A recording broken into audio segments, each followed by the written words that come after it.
3, 2, 1. Live from the Rob Christensen Radio Network Satellite Studio, it's Jim and Rob Overanalyze the Movies. Hello, everybody, and welcome to Jim and Rob Overanalyze Movies, the podcast, the video podcast for people who love to talk about movies as much as they love watching them. Welcome, everybody. Tonight's going to be a great show. We're going to be taking a deep dive into the Small Axe, Red, White, and Blue film by Steve McQueen, part of the Small Axe anthology of films. Anyway, before we get started, I want to announce a thing, I want to correct a thing, and then I want to plug a thing. So let's start with the announcing a thing. Did you know that I am now officially streaming on Twitch Saturday? Well, I was hoping for a morning, but this Saturday it was more like in the evening, or in the afternoon. What I've been doing is I've started a Twitch channel where I play movies or play video games and talk about movies. And I play the video games rather badly, even if it's a video game from my era, like Dragon's Lair. So this link will be in the pinned comments, but I'd love to see you drop by Saturday mornings. This Saturday or next Saturday, or would that be the 27th? I'll be there right at 10 a.m. And who knows, maybe we'll BS a little about the Oscars while I attempt to get better at Dragon's Lair, or perhaps another video game tied into, some sort of narrative. Anyway, so that's one thing. I've officially plugged, let's get rid of that. I've plugged a thing, or I've announced a thing. Now, here, another thing. Last week when we were talking about Bonnie and Clyde, I had said, I'd made a point about there being, about the cinematography, that they were using anamorphic lenses.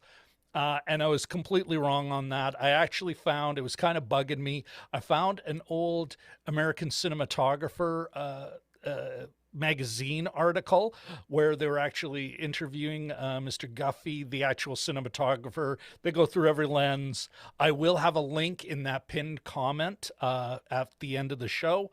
I was so wrong.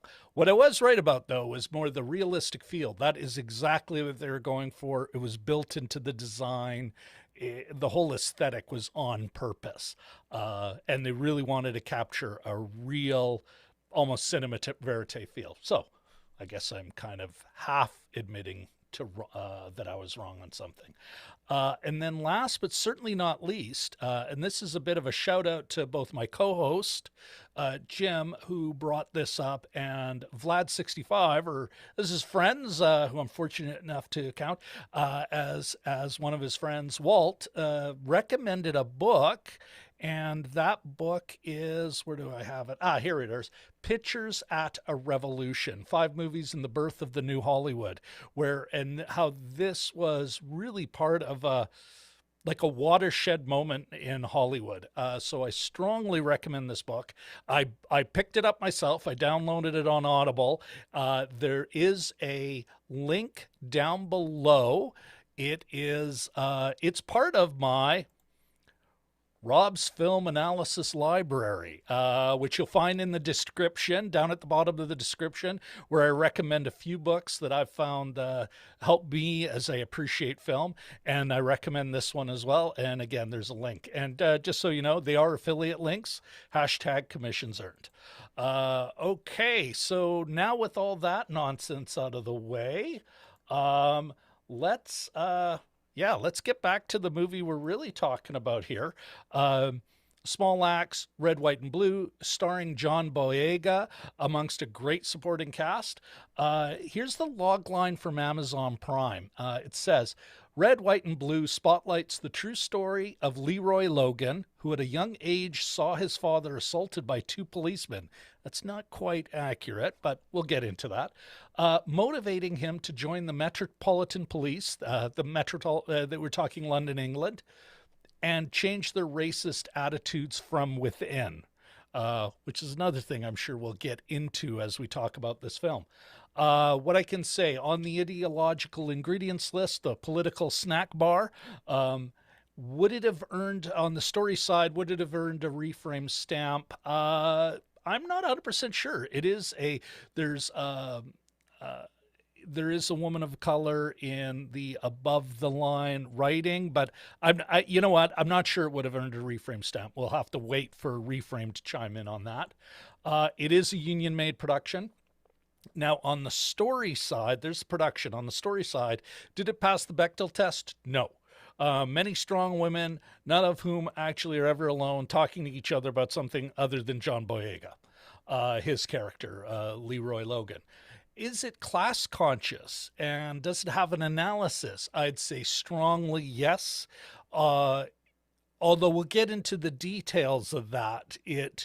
This is a different angle. It's set 10 years later.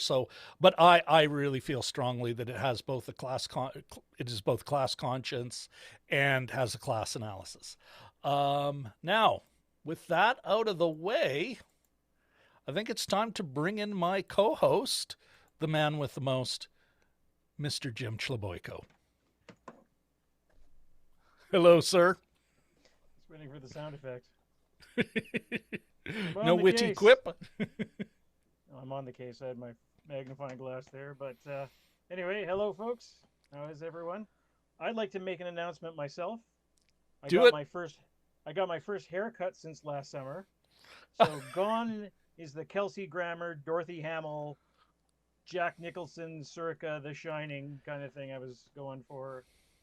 Nice and streamlined there. So that's fantastic. You do look more aerodynamic, Jim. I feel it too. I would shake my head at something. I could feel the back of my head move. It just felt unnatural. So I thought, I'll chance it. I'll go to my angry Italian barber downtown and fully masked and go from there. So. All right. Well, Jim, why don't we, before we get started into the whole show agenda, we've already got plenty of people in the chat and watching. Why don't if you're cool with this, let's welcome them. You bet. All right. First up, we have the aforementioned Vlad65. Hello, Walt. Welcome. Well, it looks like we also got Richard and Katie have made it, which is fantastic. Oh, there we go. Hi, folks. All righty. And then, Mr. Eric Thorpe, fellow YouTuber, fellow movie guy, just recently did a great video on the latest developments in WandaVision. Anyway, welcome, Eric. Give you a wave. and he showed up with his homework done, Jim. He did. All right. And then, of course, look at this. Katie Fowler. Hello, Ms. Fowler. Welcome. And she notes it passes the baby test. We got a couple of quick comments, of course, not including you also mentioning that you should have watched it. Well, hey, we'll fill you in. Okay. Somebody will stand in for me. Yeah. Eric Thorpe says, I've always wanted to play Dragon's Lair. Such amazing animation from the man himself, Don Bluth. You know, Eric, come by on Saturday. We can talk more about it. Jim, though, it's a game that holds up. I was really surprised. If we ever get into that, we could do that on this game, and it holds up. And then, of course, Walt says, Dragon's Lair, give us your quarters, kiddies. If you remember correctly, I think it was like 50 cents or maybe even $1 worth of quarters, pre-Looney days, but it was a premium game.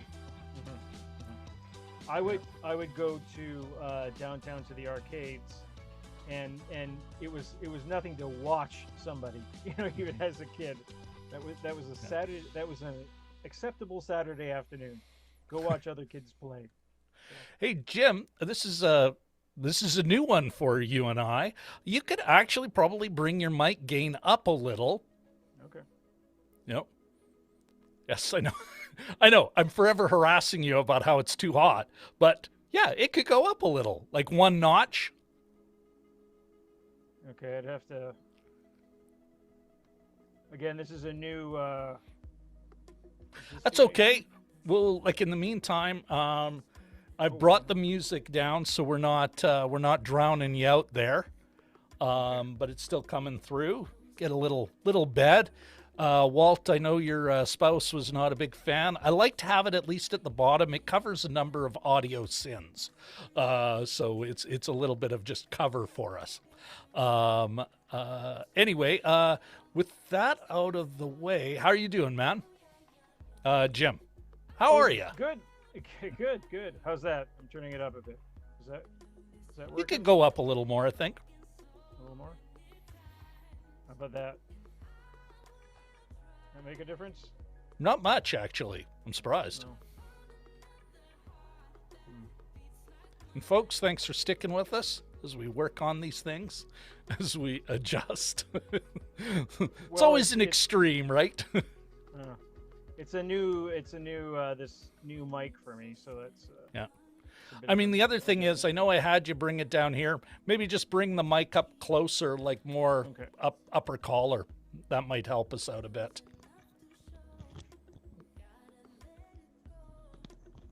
Okay. How's that? That's better. And you could even play with the gain a little more. It could probably go up, but it is better. And of course, Vlad65 says it's like live radio. It is. This is basically what we're doing here. Really low budget. Back in the public access days, public radio. All right, Jim, now that we got that out of the way, why don't we, before we get into the spoiler zone, why don't you know what? Why don't you throw down your first thoughts?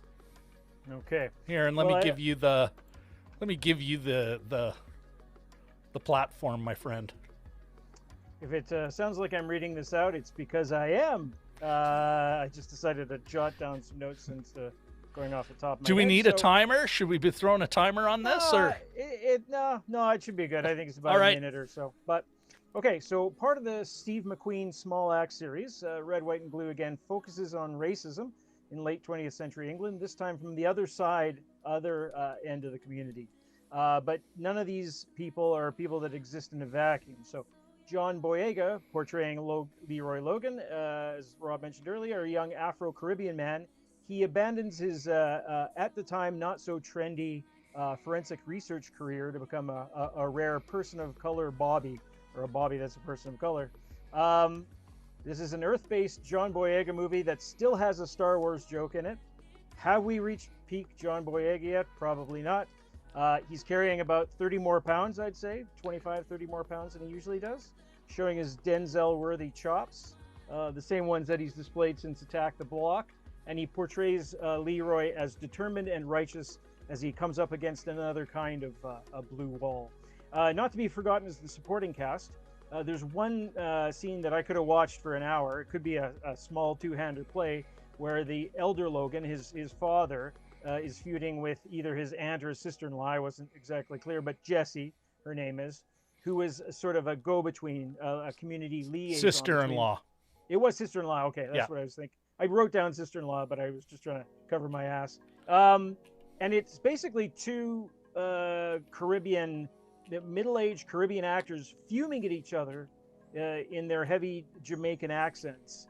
And I was thinking about this while I watched this, and I thought, how often have we seen Jamaican accents used in dramatic movies as opposed to comedic? You know, usually it's some sort of, it could be like a jokey marijuana kind of movie or a vacation comedy of some sort. So I sort of really, I was sitting there listening to them. Patois as shtick. Yeah, exactly. And I thought, boy, I could watch this for hours. It was actually quite refreshing. And I think that's maybe some of what Steve McQueen's trying to attempt with this. It's quietly, subtly shot. It doesn't go as melodramatic as you'd think that it would. that these stories can get as melodramatic as they can, but it's another fine small axe movie, nicely shot. The one thing I'd say, it's only 80 minutes. I would take another hour of this easily. So that's my first thoughts anyway. Yeah. You know what? That's fantastic, Jim. And the only, I think I would add two things to what you said, because I agree completely, especially about that scene you're talking about. And I'm sure we'll get into the meat of it. We're talking about performances and everything, and performances and meaning. Like that scene, damn, that scene with mwah. I would add what I found interesting in this film, set 10 years later. One of the things that just struck me right off the bat was how it's a different kind of arc, and they're looking at it from a different perspective than if you had seen Mangrove with us and we're expecting, oh, this will be we're going to have another victory. We're going to have it really doesn't give you a lot of what you expect. Certain things are bang on, but narratively, it is a different movie. It ends on a different kind of note. It really gets its story is a lot more subtle than I was initially expecting. That's what I would add to what you're saying, and then the rest we'll get into it. So Jim, let's throw it back here and. Give me a hot take. Is it worth your time? Yes, no, or yes, absolutely.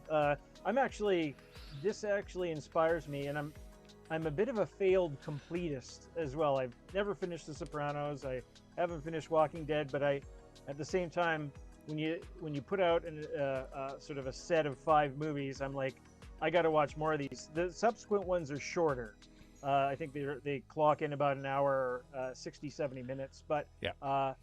So to answer your question, yes, and this makes me want to watch the other ones as well. Yeah. So that's a good thing. I'm with Jim. Yes, I do want to watch the other ones. I think though, Jim, one of the things that I thought at the end of this film was it's like we cannot go back to this well until we've looked in our own backyard and on Prime as Cowboys and Indians. I'm not saying, folks, we're going to watch it in the next month, but yeah, I think watching this kind of thing behooves us to look in our own backyard and some of this subject matter and the themes and everything. There's a Canadian movie set again around a true story right here in our own backyard, like right here in Jim and I's hometown of Winnipeg. So, but yes, let me be a little more brief. Yes, definitely worth your time. All right. Now, as we're about to head into the spoiler zone, why don't we just have a quick catch up with the chat and then we'll get into the sound and the look and everything of this film. All right. Okay. All right. Eric Thorpe's first take. I thought this movie started a bit slow. Wasn't sure where it was going at first, but really began to pay off once the police training started. Pretty tough to watch some of the injustice. Yeah, absolutely. I don't know what, Jim, is like one of those tough things. What do you add to that? It's like, further, Eric Thorpe states, yeah, it did kind of seem like it ended right after it started to hit its stride. We'll get into maybe in the story part. I thought it was a strength. I know Jim thought we could be there for another hour. Kind of like every episode of WandaVision, even though I love it. You got to drag WandaVision into it. No, yeah. You know what? I opened that door right up front. Yeah. Open that door.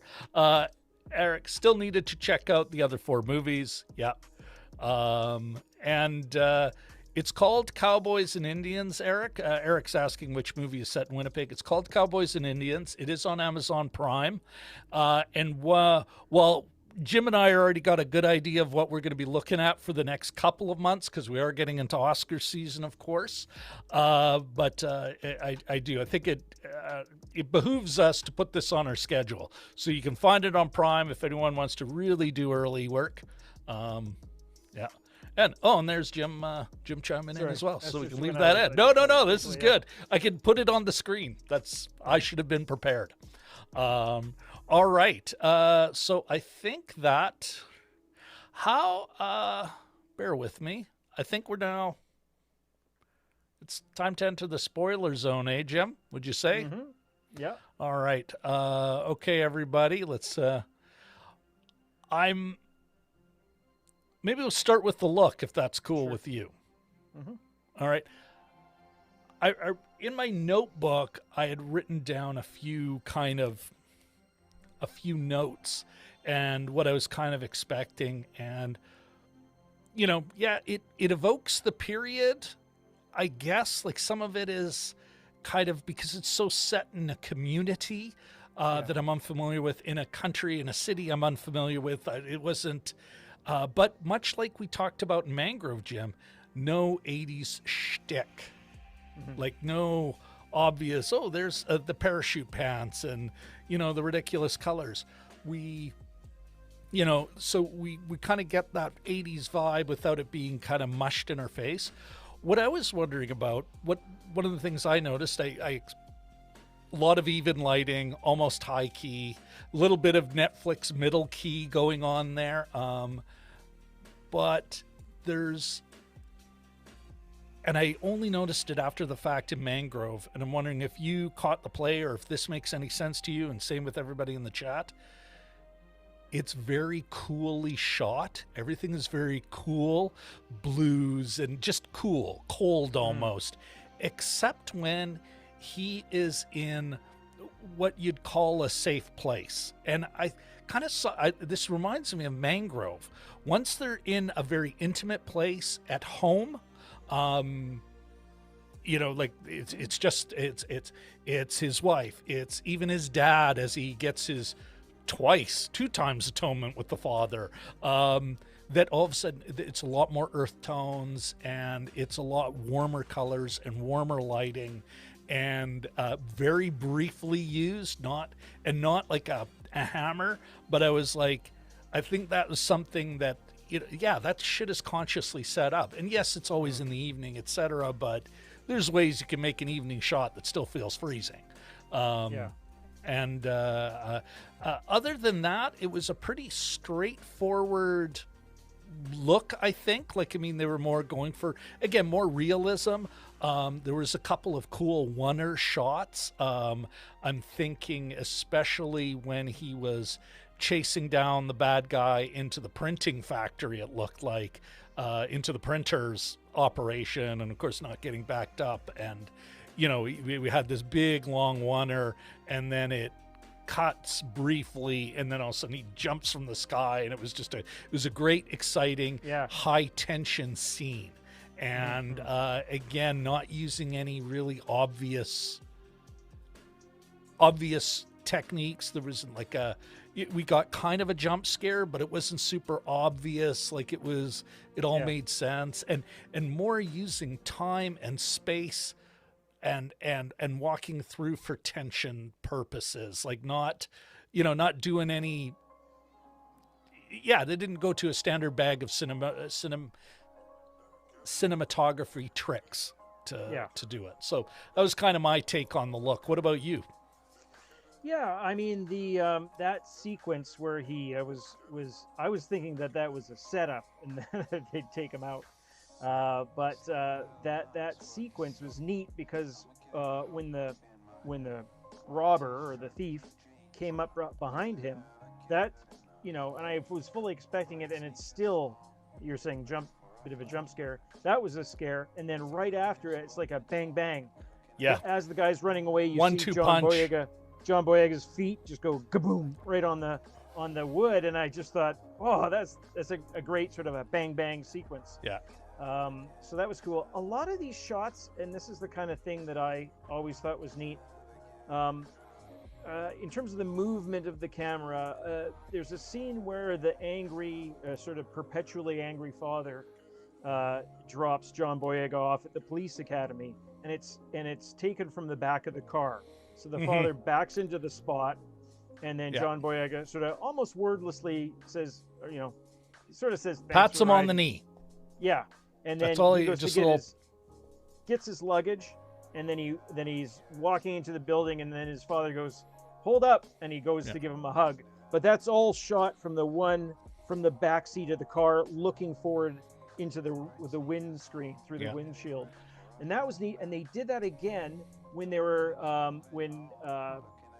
John Boyega's character and Gretel, great name by the way, Gretel, his wife, his eventual wife, move into this apartment, and it's this darkened staircase, and it's sort of there's one shot where it's just a still camera, and they're walking around the house, occasionally cutting in front of the staircase, and you just hear their voices, and everything's in darkness in that scene as well. And so it's just little things like that, and I just thought, boy, this is pretty nifty. It's economical, still tells the story, kind of the opposite of flashy. Yeah, just really good. And in terms of that, in terms of the look, England at that time, it always struck me as being sort of very institutional. If you watch something like The Ripper, that Netflix series on the Yorkshire Ripper, there's some pretty ugly buildings in Leeds. Yeah. But boy, did they know how to make a bad-looking police station. And all these sort of things, a little more red brick in that case, but with that, it's a very dull settings. Again, they don't really show St. Paul's Cathedral, and they don't show London Bridge. Like, it's not a travel log, right? This is sort of working class, lived in neighborhoods, that sort of thing. Absolutely. And that's another neat aspect of it. But overall, the housing estates too, these big sort of huge, mammoth, estates basically that you even see on Doctor Who. Council housing. Council housing, yeah. Council housing, yeah. So not a lot of, it's not brought to you by the Department of Tourism of England, certainly, but it does get that look. Well, and you know what's interesting, Jim? While at the same time, it's never, you don't feel like, this is the third world, Yorkshire, they're not, they're not hammering at the same time. The kind of clubhouse community house where he hung out at, and the kid, the one kid he's trying to save.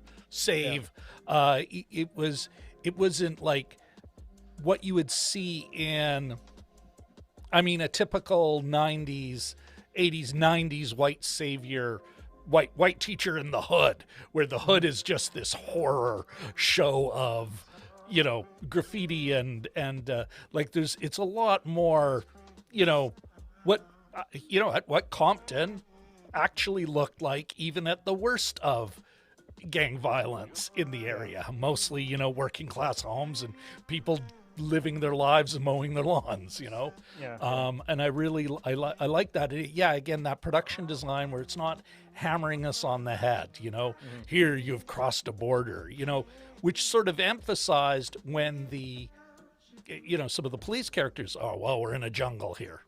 But, well, looks like the most shit that was being given out was to the black cop, not anyone else, Yeah. Well, restaurateurs. Yeah. What did you note any, I remember there's all this low key, even lighting. I'm just going to call it even lighting, because sometimes people get weird about, high key, when it's like, do you got a really bright key and then no fill or whatever. But that even lighting, except when, remember, he's being interviewed, he's passed. He's, it's a big panel of all these big shot Metropolitan Police types. They're all really happy with them. But they're kind of sussing them out on, hey, we'd really like to, exploit you as a A-list, a top-tier Bobby that is, black, and, they want to exploit him. And literally referring to, we'd like to use you as our poster boy for colored police. It's like, whoa, anachronism. Yeah. Or not anachronism, or it's, on 2021 ears, it's like, what the hell? But that was one of the few times when we see him in silhouette, like that. like it's the choice of where they put the camera, because they could have put the camera on the window side where everyone's brightly lit, but they choose, it's like, no, when it's on his moments, as he's being given some choices here, and he's taking a certain path where they show him in silhouette, like he's in darkness, you know. And there might have been one or two other moments like that, but I'm wondering, like, am I reading too much into that? I noticed that. Well, I noticed the one, I think it's the same one where he's walking down the hallway. It's sort of, I guess it's late afternoon, and there's the blinds, and they show his silhouette. I didn't catch that play on the wall. Yeah, I think he was maybe walking into some big meeting or anything. Anyway, but walking down the hallway, and it's that sort of blind effect. So it's almost like a strobe. Like, so the sunlight was sort of hitting him, but they also had it, and I love these artistic shots. It's something that I would have loved as a teenager too. But they just show the wall. They don't show him. They don't show him in the shadow. Just the wall. So just a series of blinds and just his side silhouette. Yeah, I'm gonna have to go back and hunt for that. But that's it's interesting to pick up on that. It is like, I mean, you get a few what you'd call arty shots, but they don't feel, or at least to me, like I noted them, but I wasn't feeling like, and now the cinematographer is going to show off. Like it wasn't stylized. That's what I like about it. Of course, it's all stylized. It's a film, but it's not with the capital S. It's not David Fincher, you know, and now I will evoke this mood, you know. Just there's a little, just as a little tangent, the NFL has been using these, I don't know, 8K cameras this season, so you can really tell, and you got to be fairly close to your subject, and it's just this really, my son and I, when we were watching football, we always pointed out, but on Twitter, somebody had a picture that was sort of artfully composed of a ball and the you know, the marker on the touchdown line, and I think the comment was, auteur NFL is the best NFL. And it was such a little composition, and I thought it was kind of a funny comment. But not just that though, Jim. I'd actually say, there's even documentaries about NFL films. Those guys, you know, when you see that shot of the ball and it stays in focus, they're pulling focus by hand. Oh, yeah. And it's not like in a feature film where they'd have a focus puller, the first assistant camera. Those guys pull that focus by hand. They, like, the way they use music, the way they manipulate us shamelessly. Like, you could just, it's almost why even bother playing, like, play the season. Yeah. I just want to see the NFL films take on it at the end of it all, because the way their ability to fucking pull a narrative out of it. Anyway, back to the actual subject at hand. Are you still with us, Jim? You froze up a couple of times there. Oh yeah, you're there. Yeah. Oh, okay, good. Why not? What about the sound? I thought this actually was another one where they made real concrete choices that fit the narrative, felt naturalistic, but you know, once you think about it, it's like, no, they made really conscious choices. Yeah, I liked a lot of the, and I noticed this as well. My wife and I were watching an English mystery yesterday, and you could hear cars outside passing by, and you don't always get that. Like, it was sort of they were going for a real naturalism, I guess, or just to mimic the sounds of the city, or to really sort of capture that. So I appreciated it. It was a just trying to think now, but it was tended to be a quieter film, didn't it? They didn't always have to have music all the time, and I think, you know, I had written down that they had the original Tainted Love at some point, or he turned it on the car radio, and and then he turned it off. The angry father. Yeah. No, it makes me want to actually listen to see if there's any kind of soundtrack. I hadn't had a chance yet. But his cousin, I did look it up, but the cousin is actually Lee with 3 E's, because I was watching this with subtitles. Interestingly, not for the Jamaican. So was I, yeah. But for the Cockney English, they're telling a locker room joke at the start, and I said, yeah. Well, I didn't catch any of that. So I turned on subtitles, but it was primarily for the white English folks. Yeah. And so they spelled Lee even with 3 E's. the Jamaican meets working class England, working class London, Londoner, London town. Yeah. No, but so I thought the soundtrack was very restrained. And it sort of made me want to look a little bit more into that time. But how about you? I was super into it. Again, much like cinematography, it's all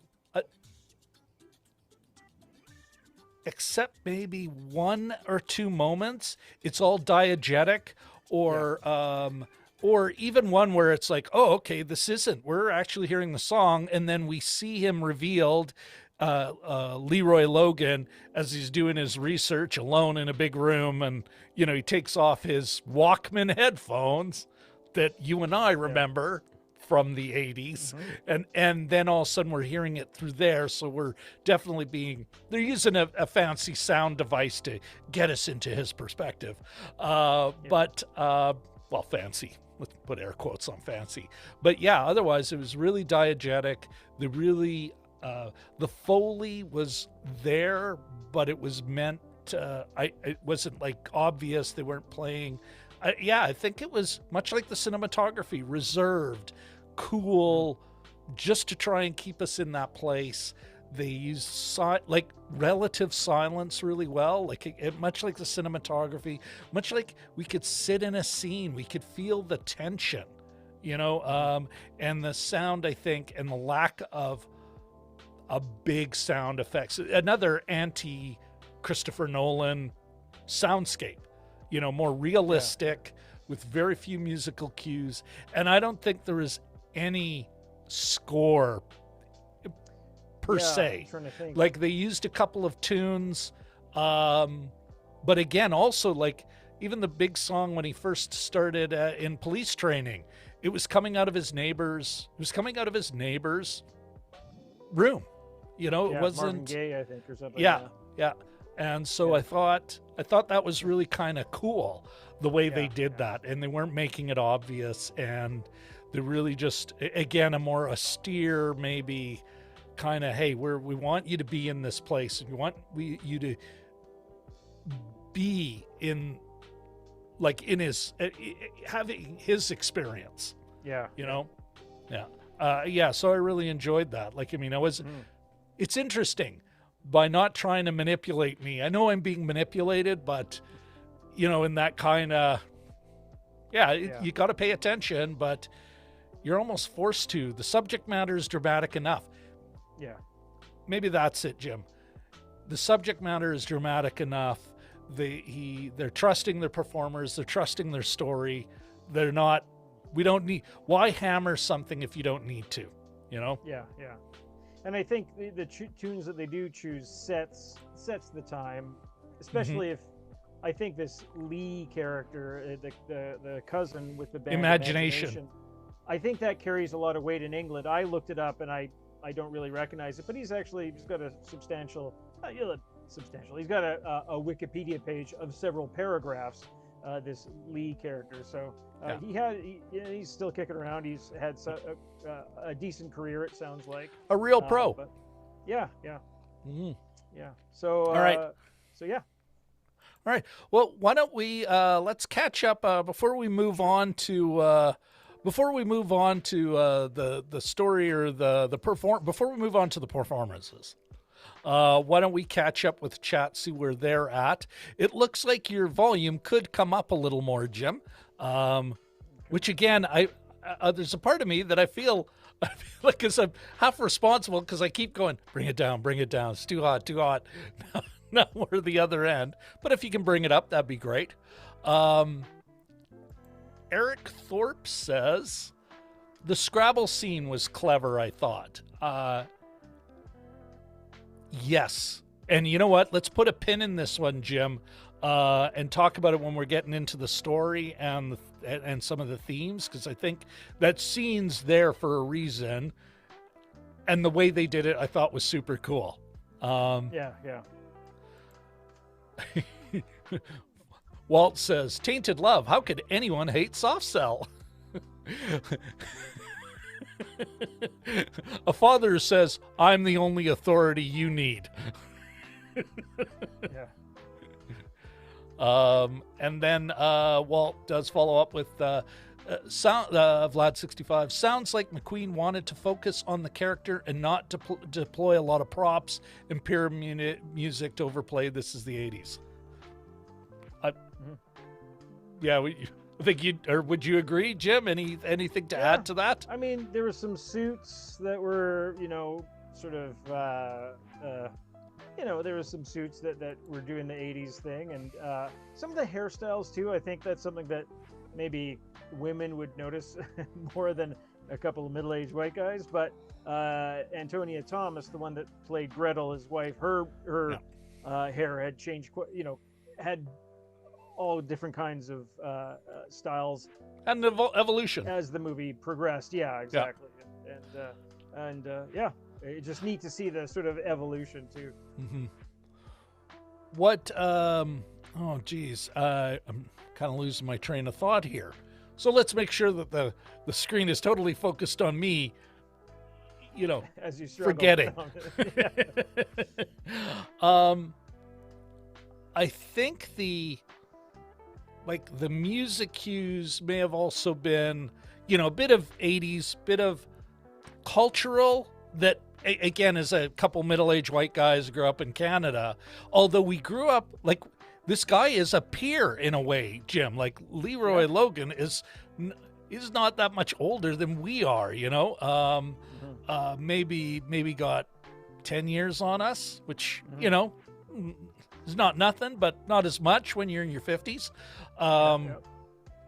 But I'm trying to think of what it was.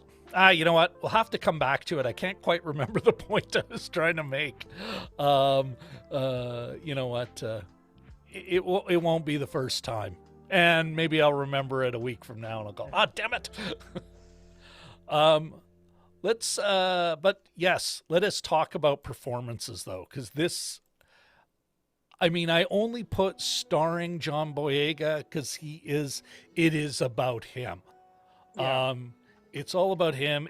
There are great supporting characters. There is that whole kind of subtext of the guy who played his dad, Greg. No, not Greg. Come on, where is he? Steve Toussaint, I think, is Ken. His dad was Ken, I believe. Ken, thank you. Yeah. Of course, on IMDb, do they have him in the top? No. No. Why would they do that? That doesn't make any sense at all. Let's put him way at the bottom as Kenneth Logan, Steve Toussaint. Thank you. It's hard to pick a favorite out of the supporting cast, like the ones, especially his family members, who all get an opportunity to push. Yeah. Except his mom, who delivered a great kind of, silent put upon mother, barely holding it together. Yeah. Hyacinth. There's some great names in this. Oh, Hyacinth and Gretel. Yeah. Well, what was your take on the performances? This is going to be another one of those, it was all great. Yeah, exactly. Well, a lot of times when you have a whole family, you think, the family scenes and the family dinner, you think, oh, this is going to be painful. But I actually quite like them because the tension was real, and it was, they each had sort of things that were bugging them, and it was that simmering kind of long-held, issues. The dad. They implied that the Lee character was gay and that the dad had a problem with I guess it would be his nephew, so he brought that up, oh, he's not even a full man and that kind of thing. And so there's all these simmering tensions all over the place, and it actually sort of worked, and it wasn't that eye covering, let's just get through this, I'm gonna go get more Coke in the kitchen while the scene, it wasn't that kind of, and you're riveted. Yeah, exactly. And they each had, things to do, and I thought the family scenes really worked. Antonia Thomas, who played Gretel, she's been on American TV. She plays American act. She was one of the Misfits, the initial Misfits in the English series. Oh, really? Yeah, and she's been, I've noticed her in quite a few things, and she, she doesn't have a huge part, but she's got sort of a, she was the one that puts sex on the Scrabble board. Yeah. And, all the people, this is my favorite thing on the subtitles, sucks teeth. And it was the whole movie, people were sucking their teeth. I guess that's a Jamaican thing. Yeah. And they're all, and he could have put the Y on the end of sexy, and he didn't. And she had that sort of like, she was a little bit mischievous, I guess, without being like overplaying the mischievousness. But she was her own person. She was strong. She was sort of poking the bear a little bit, and she could use some extra time anyway. Yeah. Well, I kind of like the leanness, but I remember my point, and the sound into performance. Everyone's acting without talking.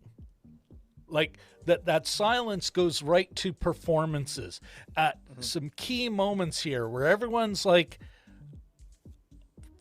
keeping their mouths shut, and they're acting through their behavior, and this comes down to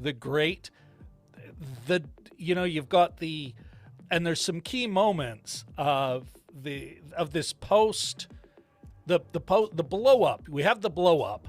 And then there's these key moments that are all acted out in near silence, to kind of make sure we understand where the tense points are, and that's playing Scrabble. And then there's that dinner at the auntie's house, and that and then somebody breaks the ice, and then they start chatting. But we've all been at that family dinner where it's like no one's talking about what's really going on here. Yeah. And that's again using silence as a lack of sound, and letting these actors behave like you would. Yeah, it's one of those things that I've learned in my old age about movies, that if there's going to be a dinner scene, it's going to be a disaster.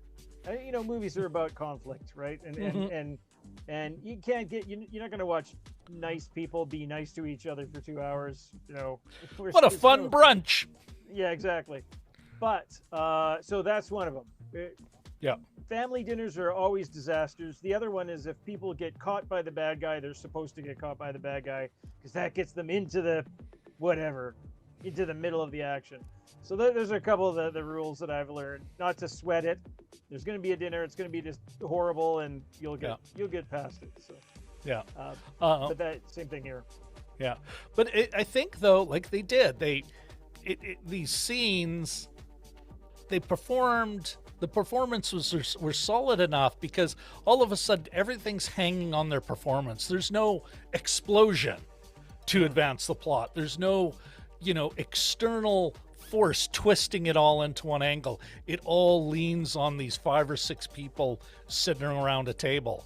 And because they're not given a ton of words, they've got to deliver it in their behavior, and some good cinematography, like some of the top-down shots, like almost a riff on Instagram. Were kind of neat, but again, not. I'm only thinking of it as we're thinking of the scene, right? No. Was there any weak performances or kind of? For a thing that I had no problem sitting in silence, just having people behave. Yeah. Was there any weak performances? I'm just sort of any ones where you're kind of going, Yeah. we needed more from that person, or I mean, I maybe because I've liked Mangrove and I like this one so much, I'm willing to give him the give it to him. But I sort of, they could have developed the relationship he had with Asif, who is the South Asian policeman. That was kind of interesting. And they didn't, and maybe they weren't friends. I mean, maybe that's an assumption of mine that they would have been friends, but they didn't. They seemed close, but not particularly close. And when he said, "I'm out of here," so there was no big hug or anything. Like, it's just like, I'm done. I can't deal with this place anymore. Good luck. I gotta admit, what little I know of cops, that is how they quit. They're just gone one day. No dragging it out. Only if they get a victory lap. But if they're pissed off, they just go. Yeah. I mean, I would always sort of wonder how I would feel playing the bullet, the smirking, white cop with it, who's pulling all the crap and almost always with a bad mustache and a kind of rat face and bad haircuts, like not the and I know this from America, that's the hair over the ears. I was just like, that doesn't go with that outfit, like a uniform. Just bad hair, bad attitudes, and frankly, bad policing. If you watch Slate, just going off script here, but the Ripper, you see how bad the policing is there. They just, some guys, they're like, well, it was a fake tape. They learned 10 years later or whatever. But, just bad policing, bad discipline, not understanding and not caring that they don't understand the community, that kind of thing. And so, he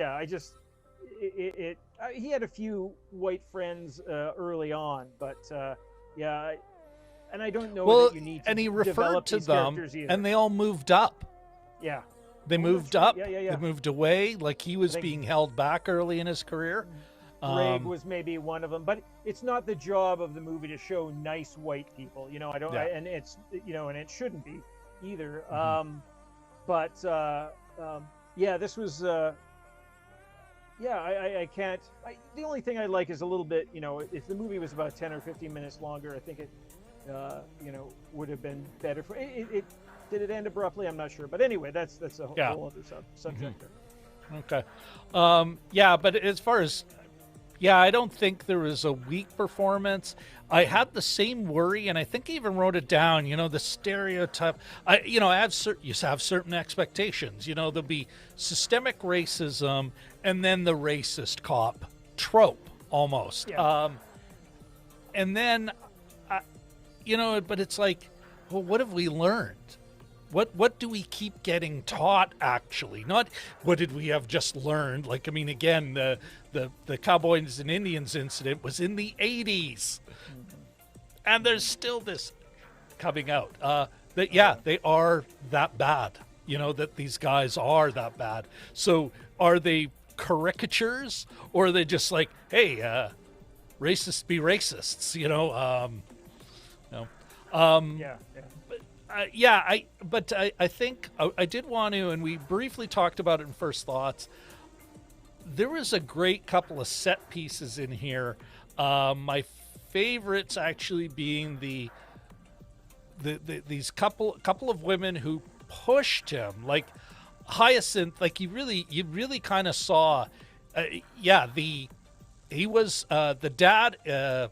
Kenneth is an authoritarian patriarch from the olden days, and I found it disturbing, like in the car right at the beginning, whereas I'm the only authority you need, and it was like, and just the way he barked at him, and the kid kind of deflates, and I was like, that is my old man. That was my teen years to a T.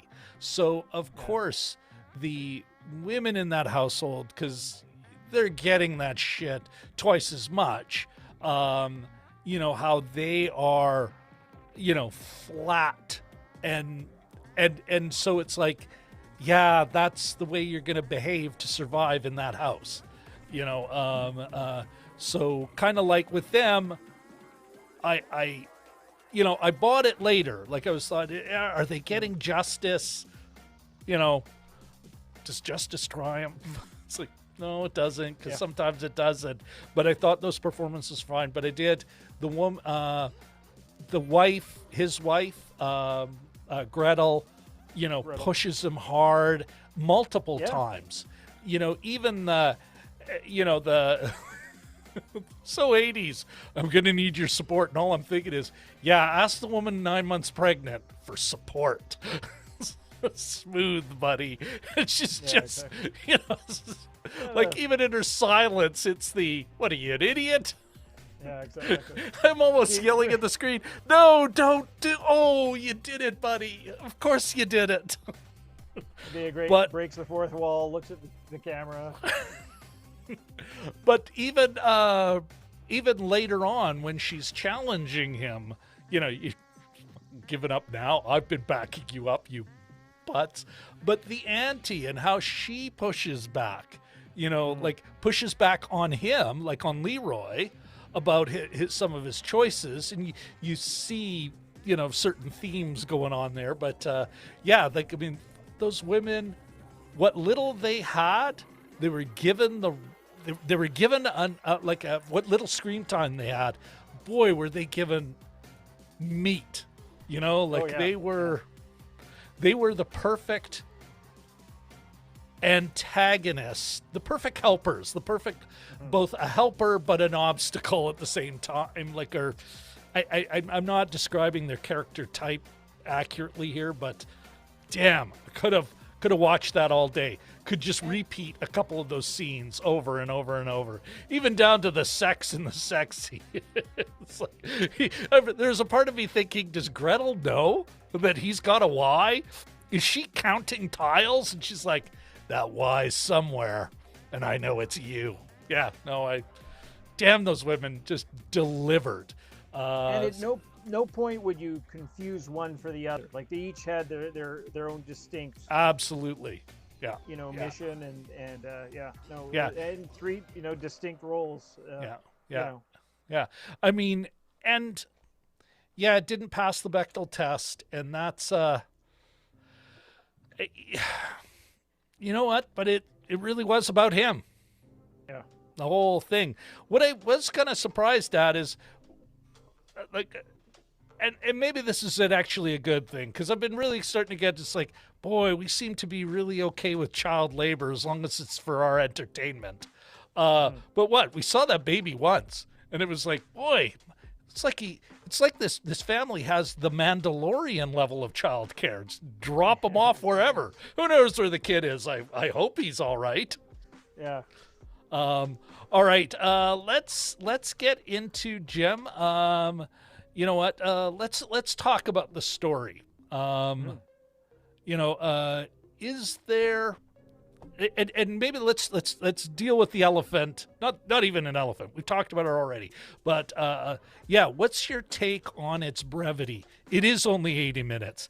It doesn't cover, because I think for folks, if you haven't done any research, this Leroy Logan, he became a superintendent in the Metropolitan Police. Even while he was fighting them internally, he actually, I haven't been able to read enough about it, but it looks like because he ended up getting £100,000 settlement from his employer over some BS about a hotel bill. So even that, it looked like, boy, there's people trying to screw him throughout his career there. Oh, yeah. But at the same time, he became a senior member, dealt on major, politically sensitive inquiries to police racism and systemic racism, and then security and 20. He's a writer and all this stuff. But in this 80 minutes, we got a very tight thing. So, and it's something you mentioned, so why don't you take it away from there? Because there's just so much more to this guy than what we saw. Well, and I think he was, I don't know if he's a knight, but didn't he get some other sort of royal title? Oh, he's an MBE. Well? Yeah, he's got an honor. Yeah, he's... Who doesn't? But and even sorry, No, apologies go ahead. for cutting you off there. No. Even like I was like, oh, this is like a practically union organizer. He started the Black Policemen's Association as a lobby and advocacy group, the Black Policemen's Trust for care for, and it's like, oh my God, this is like a life of like a big life, being the man and fighting the man. Yeah. Which sounds weird, but and for service, right? He did give up what seemed to be a fairly promising career in forensics. Like he was no dummy, and it wasn't a side hustle for him. It was it was his sort of path, and he thought, well, I could be better used elsewhere. The brevity, so many times when you see a biopic, and I wouldn't necessarily call this a biopic. I would say it's more of a historical, recent history. Biopics sort of, to me, they sort of are like a whole life or something. Maybe slice of life. It's an episode. Yeah. It's, we're seeing a chunk of this man's life. Like Spielberg's Lincoln was a just a little tranche of his life. Like I think it was just a couple weeks long. I think slice of life is a perfect, Yeah. And I sort of prefer those. And in this case, that's all it was trying to accomplish was just, and not have John Boyega in the old man makeup with, gray temples and stuff. You avoid that altogether, and you just sort of concentrate on how he got started, because maybe that was the part that got his sort of had his character gel that way. But it's very, it's tight, it's spare, it's economical, it moves quick. It was extremely watchable, and it was just they obviously ended it where they wanted to. I should say it if you look back, and this is going to sound odd, but the climax of The Sixth Sense, where Haley Joel Osment is seeing dead people, with all these ghosts and all the supernatural stuff, the climax of it is him talking with his mom, having a conversation with his mom about what's bugging him. Yeah. And similar to this, the ending of this, the climax of this isn't a shootout. It's not the tracking the guy down in the factory that they left him alone with. Yeah. It's or the print shop. It's sitting down having a drink with his dad, and his dad saying, I accept what you do. Cheers. And that's sort of the climax of the movie. And both of them are, they come back to the home, the things that they're bugging you, and again, that a warm feeling, a warm drink, a warm look to the whole thing. Yeah. And just the sort of like it sort of, there's certain shots that make you think, like, I didn't have anything in the house, but I thought, I wouldn't mind some alcohol right about now, but they have those little glasses and they pour a little liquid and do a little cheers, and I thought, I could use some of that right now, but it was a sort of a nice, and that's how it ended. And it I said earlier abrupt. It not as abrupt as say the end of The Sopranos, but it wasn't a big sort of a we're done. It wasn't Die Hard, and it wasn't. I can't remember even if there was a Leroy went on to I don't. It was even less. Credits. Like it was non-existent. It just, it was black and then credits. No, and I had, that was part of my expectation here was, there'll be minimal setup, and like the most we got in post-credits was what I can only assume is a picture of him when he was a young boy with his bicycle and a Union Jack off of it. I'm coming back to the brevity thing, Jim. First of all, I liked it. I liked that it was lean. It stuck to one part. I am wondering, though, is this where, because, you get this kind of almost, it starts almost like an aspirational story, and I'm going to change the system. And, if it was more of your classic, a classic kind of, somebody gets and changes things, where we see this victorious arc, you know, and something American film Hollywood does very, very well. This was almost the anti of that. It actually, even though it's at the midpoint where he has his moment, he's going to school, you know, he's going to be a cop, and if memory serves, either the midpoint's there, or he's being sent into to that police station. But there's it's all downhill from here. You can just you feel it, because that's how it's being set up. It's gone pretty well for him. He's getting the support he needs. Even his dad is like, you know, I still love you, boy. You know, maybe not the full, but that was the 30-minute mark. I wrote it down. His dad dropping out, like, wow, atonement with the father already. It's like, but 10 minutes later, he's a highly successful candidate. They all love him, but this is almost where they're trying to co-opt him. And it's like, it's all downhill from here. We ain't seen racists yet.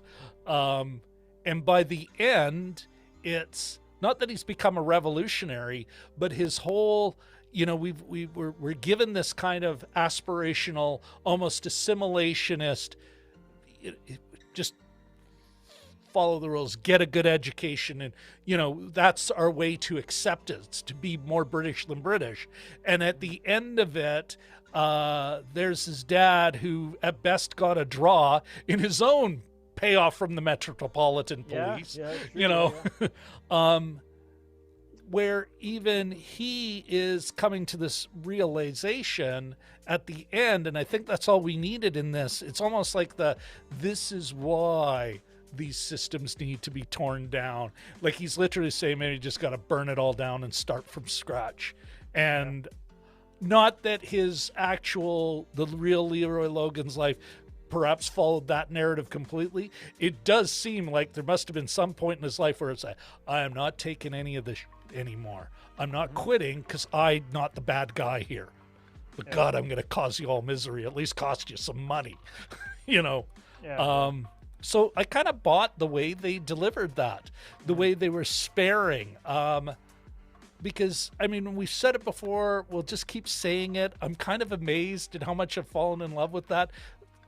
Let the scene breathe. Let everyone breathe. Instead of giving us 22 scenes and another 10 minutes and more story and more plot and more characters, it's like, no, we're going to keep to this line, and each scene we're going to have time in. We're never going to be in a rush. And we're going to let these scenes be what they can be to hammer home this point, which is really, it's a slice of life. It's also about how he changed. And I think in a weird way, Jim, it's a bit of a crime story. It's these cops, and maybe we need to start referring to these racist police and what they do as just, well, that's a criminal. You know what? They're not even just bad cops who need to be pushed out of the system. For all intents and breaking the law. You don't get to beat someone with impunity. And, you know, that's why all these police forces are forever cutting big checks, because they're unwilling to do what they really need to do, which is get rid of the criminals in their own ranks, you know? But so I thought the story worked. That worked for me, actually, the leanness of it, and spending time watching him change. You know? I'm not without saying, becoming an old cynic. He didn't become bitter, pissed, righteously pissed. You know? Yeah, I mean, I'm not really saying that the brevity was a bad thing. But often when you have like a quickie, on Community, they're talking about releasing a pretty bad movie, and they're saying, let's make it a sharp 80 minutes or whatever, you know, and it's just sort of like it sort of equates with a bit of a knockoff, is to have something less than 90 minutes. So that's one thing. But I mean, being an anthology, which is sort of what this series is, whatever, I mean, at this point, I fully trust Steve McQueen that he knows what he's doing. Like, if he wants to have something that's, I think, was Mangro over 2 hours, this one's 80 minutes, the other three are 65 or something. I'm wondering, it was just under 2 hours. Like, it was the longest movie we found. Maybe 110 minutes. But I trust him. He knows what he's doing. If he wants to make it 80 minutes, that's fine. I'm not against, lean movies. I'm not against, that economy. There are movies there. If I want to watch the 4-hour extended cut of Fellowship of the Ring, I'll watch it. And I won't say, this really could have been 75 minutes, and still complete everything. You'd have to have like a quartered off screen, like 4 different. But like they've done 10 Inception, where they literally play all the things at the same time in the same screen. Yeah, exactly. But yeah, no. So I'm not, the guy knows what he's doing. It wasn't an issue for me. It's an interesting choice. It's noteworthy, absolutely. To do this, yeah, exactly. Yeah. No, and I'm sorry if I gave that I gave that impression. It's almost I was buying it, so I was like, God damn it, we should all buy it because I was buying it. What did you here? Let's jump in with the chat for a bit, Jim. Sure. You know what? Because I think, there's a lot going on in this story before we even get to the meaning. Some of it obvious, some of it maybe not so obvious. But let's get here. And why don't we start with Eric's the Scrabble scene? Eric Thorpe had commented earlier the Scrabble scene was clever, I thought, and I agree with you, Eric. What were your thoughts on that scene, though, Jim? Like, I mean, there's some obvious components. What do you think they were trying to do there? Well, it was the generational thing. So to break it down for people who haven't seen it, it looks like it's because you're all in the spoiler zone. We mentioned that way back when. Well, first of all, I think right over there is a copy of Scrabble. So so I'm an advocate of that. But you are a professional writer. There you go. Yeah. What was what's that Paul Reiser show? They used to make up words. So she said, quiz jacks, and she puts it down on a triple underscore. And he goes, what's a quiz jack? Anyway, but was that mad about you? Mad about you, yes. Yeah. Oh my God. Talk about your deep cut. Deep 90s cut. Well, Carl and I still refer to quiz jacks, so that's why. But it was sort of an interesting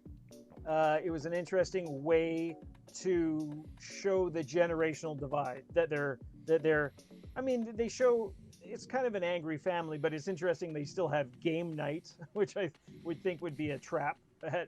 Most or it's almost like game tea time. Yeah. And they're having very British. Maybe it's a Sunday afternoon thing or whatever, but they're having a nice little game of Scrabble. Somebody puts down a word that ends in S at the end of the board, and then the Gretel. But then builds another word on top of it. Yeah, she adds EX to S, so it makes it sex.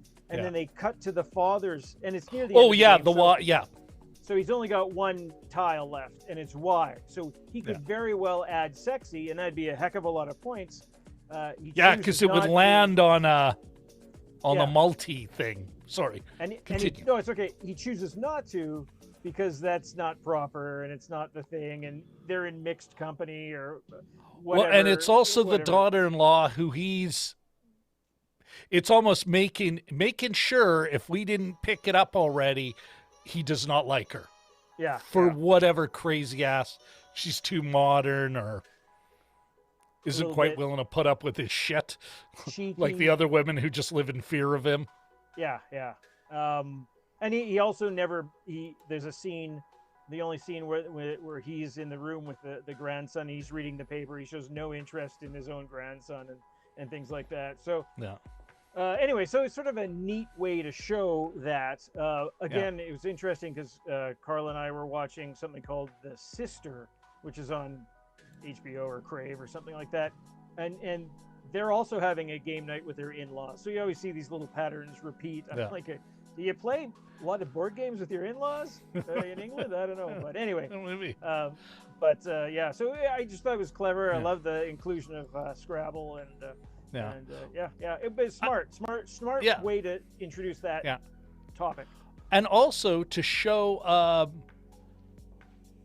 show how education, like any aspirational, like immigrant community, children of immigrants, that class aspiration, and that they're all really good with their letters. Like they're just, it's a great way to show that commitment to education and bettering oneself, and I'm half complimentary, half pejorative there. And more on my comments on that when we're talking about the meeting. Vlad65 Walt says that bad white male cop see life on Mars or Prime Suspect. Absolutely. Eric Thorpe comments that one scene where Leroy checks to see if the prisoner that the guards were beating up is all right pretty much sums up his relationship with most people in the movie. I'm not 100% sure. And Eric Thorpe continues. Thinking he was joining the enemy from their point of view. Yeah. Okay. Yes, absolutely. And then Eric continues. He says, when the prisoner snaps at him, he must have felt so conflicted about what he was even trying to do. And yeah, I'd agree with you, Eric. Jim, he seemed to. That's one of those moments. It's all in the second half of the movie where he's forever. What am I doing here? Am I actually? I can't even. I can't help this guy, and this guy detests me because, as far as he's concerned, I'm like the assholes who beat the crap out of him and threw him in a cell. The same, maybe not literally, but the same assholes who beat up his own father. You know? Richard L. says, I think the film ended at the right time, having told its story. 30 to 60 more minutes would either have delivered more of what we already saw, or would have given us some unrealistic Disney-like victory. Yeah, it's almost like we could have another movie about his internal fight and some of those very real triumphs he had later on in his life, but it could be like that's part 2 or to be told in a different story or something. You're right about adding on to it. And from your earlier comments too, and I do like the focus on the 1 5 or 10 year period as opposed to the whole life, which, again, I found have typically fallen a bit on their ass when you try to. And it often becomes a box checking exercise, which did we get that check? Did we get that check? So this way, it's like that, not exactly like it, but it's more focused. Like Lincoln was more focused. I'm trying to think of other biopics that just do a nice little slice, just an episode in the life, what have you. But, well, even the movie we saw last week was, a highly romanticized version of Bonnie Parker and Clyde Barrow's life, but still really only captured. It's like here are the four years that they were maniacs. We got a new person who dropped in on us a little late from Hanover, Germany. Ike, hello Ike. Good to see you here. Unfortunately, I missed Curtis's live stream earlier today. Curtis Judd, of course, a great guest host, friend of the show. It was kind of a bummer, but great to see you here, Ike. Now, Eric chimes in again. Speaking of The Sixth Sense, I just watched Unbreakable for the first time, and we got a hot take, Jim. Thought it had a way cooler ending than The Sixth Sense. Well, Eric, you need to come by Saturday and we can unpack that further. That is a hot take. And if anyone else in the chat's willing to bite on that right now, I'm going to stick to our agenda, but if somebody else in the chat wants to bite on it, knock yourself out. Or, Eric, if you've got time Saturday, drop by on Twitch, and more than happy to hear more of what you're thinking there. Maybe even have you come in on the show for a bit. Okay. Richard L. says, that's 2 Jim and Rob movies in a row that went abruptly to credits. And it's kind of nice, I think. that I thought there might be a little, but I thought it was ought to be lean, but here it's just, oh, we're done. Oh, this is like the last one. Oh, there's a picture. Okay, we're done. That was always not the highlight of the movie, but that's just like a little bit of, when you saw American Graffiti for the first time, it says like so and so went off to war, da da da. It does a little thing for all the. I think Animal House did one of those, but it was all tongue in cheek too. They had like a little, a frozen screen of every character, and it said, da da da became whatever. I can't remember, bra inspector or something stupid. Yeah. But make sure I get. That's a good point. So no babies harmed and no pre-credit epilogue, I guess. No, the and yeah, Jim, I did. I liked it. I like that. It, even though, again, if you look into it, his story is pretty fascinating. Like past these moments in his life, his early career as a beat cop in London, England. Now Eric being a little bit of a smartass, referring to some old James Bond, 60s, 70s James Bond Sheriff J.W. Pepper. I actually had to look it up on the side here, Jim. I'm just going to quickly share the screen. Sure.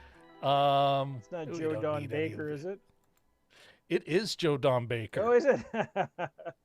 Let's just click on this dude. That old guy. Look at that glorious racist old bigot. Yeah. Anyway, thanks for that. How did the franchise ruining white male cop? Doesn't he show up? There's a similar character that shows up in one of the Pierce Brosnan ones, doesn't he? Like the brash American. Yeah. I think it's almost, and then they turned it into a real caricature. It was Boss Hogg, and who was his sidekick? Buford. I want to say Buford. No, Roscoe P. Coltrane. Dukes of Hazzard. And the Dukes of Hazzard, Yeah. Which only now, looking back, it's like, I liked that show when I was a kid. Now it's like, wow, that was some racist nonsense. I meant to listen to General Lee, like. Yeah. Well, with Bonnie and Clyde, somebody pointed out, and I remember being at camp and looking forward. It was a Friday night and looking forward because the Dukes of Hazzard were on, and then I remember years later, it's just like a friend said, "Yeah, how many times are you going to squeal out on a dirt road?" And I thought, you're ruining this for me. And the hits just keep coming, like it's the Southern Cross, and it's really just like two sets of racists against each other, right? It's the law and the country boys. So in their General Lee rebel flag. Yeah. All right. Eric does say, he says, wouldn't mind ending it on that triumphant note, though. I mean, if they actually happened, is it really unrealistic? I think, that's a perfectly valid point. I think to get there, though, Eric, it's like a different story. Here we're getting part one. Hey, this is the thing that gets someone so low that they're like, maybe I got to tear the whole thing down. For the audience to understand how low, like just how awful it could be, even if you're, and I think there's almost maybe a critique of that idea. We'll get more into this in the meaning, I think, but there's kind of a critique of the idea that you just need one good man in the system to change it all. I don't think Steve McQueen does. He's a fan of activists. All these stories seem to be about people who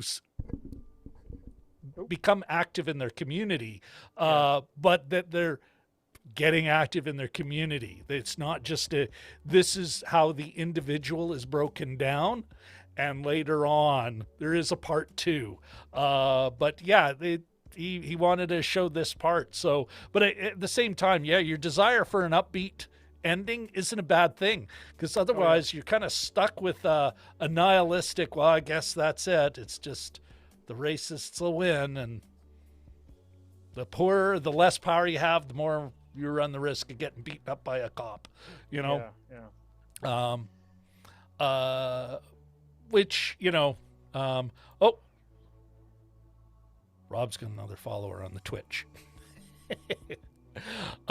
Here's the Vlad. Walt says Logan did have more, quote, success later in his life and career. Yeah, but for the Small Axe anthology, that kind of forward progress is shown in other chapters. Yeah, that's the other, actually, Walt, you make a great point there. Is that this is an anthology. We got the Mangrove was the early 70s, and really kind of a late 60s, early 70s, what was going on in the black community in London then. Then this is the 80s, and you have a black, like let's say a middle class, like how we would normally call a middle class, certainly not the closet Marxist I am. I would not describe it as that, but there's that aspirational, hey, we've got education now. We're going to be, we're like he had said, his character was saying I didn't hang out with the other black kids. I was more British than British, like you wanted us to. Don't hang around with those idiots. I can't remember the exact in-community reference to, don't hang around with those punks, but it seemed like a Jamaican British reference to punks, Yeah. So yeah, I think you've got it right there, and maybe Vlad or Eric, keep watching the rest of the anthology. You will get your happy ending. Because I don't think these are even they're not necessarily the first two, are they? Is Mangrove the first, and then this one's the fourth or something? I mean, this one's the third. So we're missing, okay. We're missing, because it goes to the fourth, and that guy was a writer, got caught in the Brighton riots. Okay. But it's comic. It's apparently a bit of a comic take on his whole experience. Like we're dealing with people who are more and more recent. Like some of the Mangrove 9 are dead now, whereas Leroy is still well with us and, writing books and working the lecture circuit, Yeah. Like there is change even in, but where this fits, we could almost, Jim, if we wanted to do it kind of as do like a thing on the end and to take a look at all of these and how they fit together, as a larger story of the British African or British black experience. I want to say black because there's just too many other cultures involved. These Windrush folks. Mm-hmm. Vlad, Walt talking about it's not Joe Baker, but the guy from Last Detail. No, Joe Don Baker. Oh, is in a Timothy Dalton and Pierce Brosnan Dalton. one. Okay, Yeah. All right. And Walt says Clifton James played Pepper. That's who played Pepper. And absolutely. Yeah. All right, I'm going to skip past some of the James Bond, the James Bond stuff, but let's. Actually, if you go on with this, just put yourself on full screen. I got to grab my cord because my computer's dying, and the rest of my family's not listening to me. I'm asking them to bring up my cord, but I guess they've all died. So I'll be 2 seconds. You bet, man. All right, everybody. Well, you know what? Actually, since we're waiting, as Jim runs off to grab his cord, I'm a little disturbed on what that could possibly mean. But while he's running off to get his cord, let's you know what? Let's learn a bit about J.W. Pepper.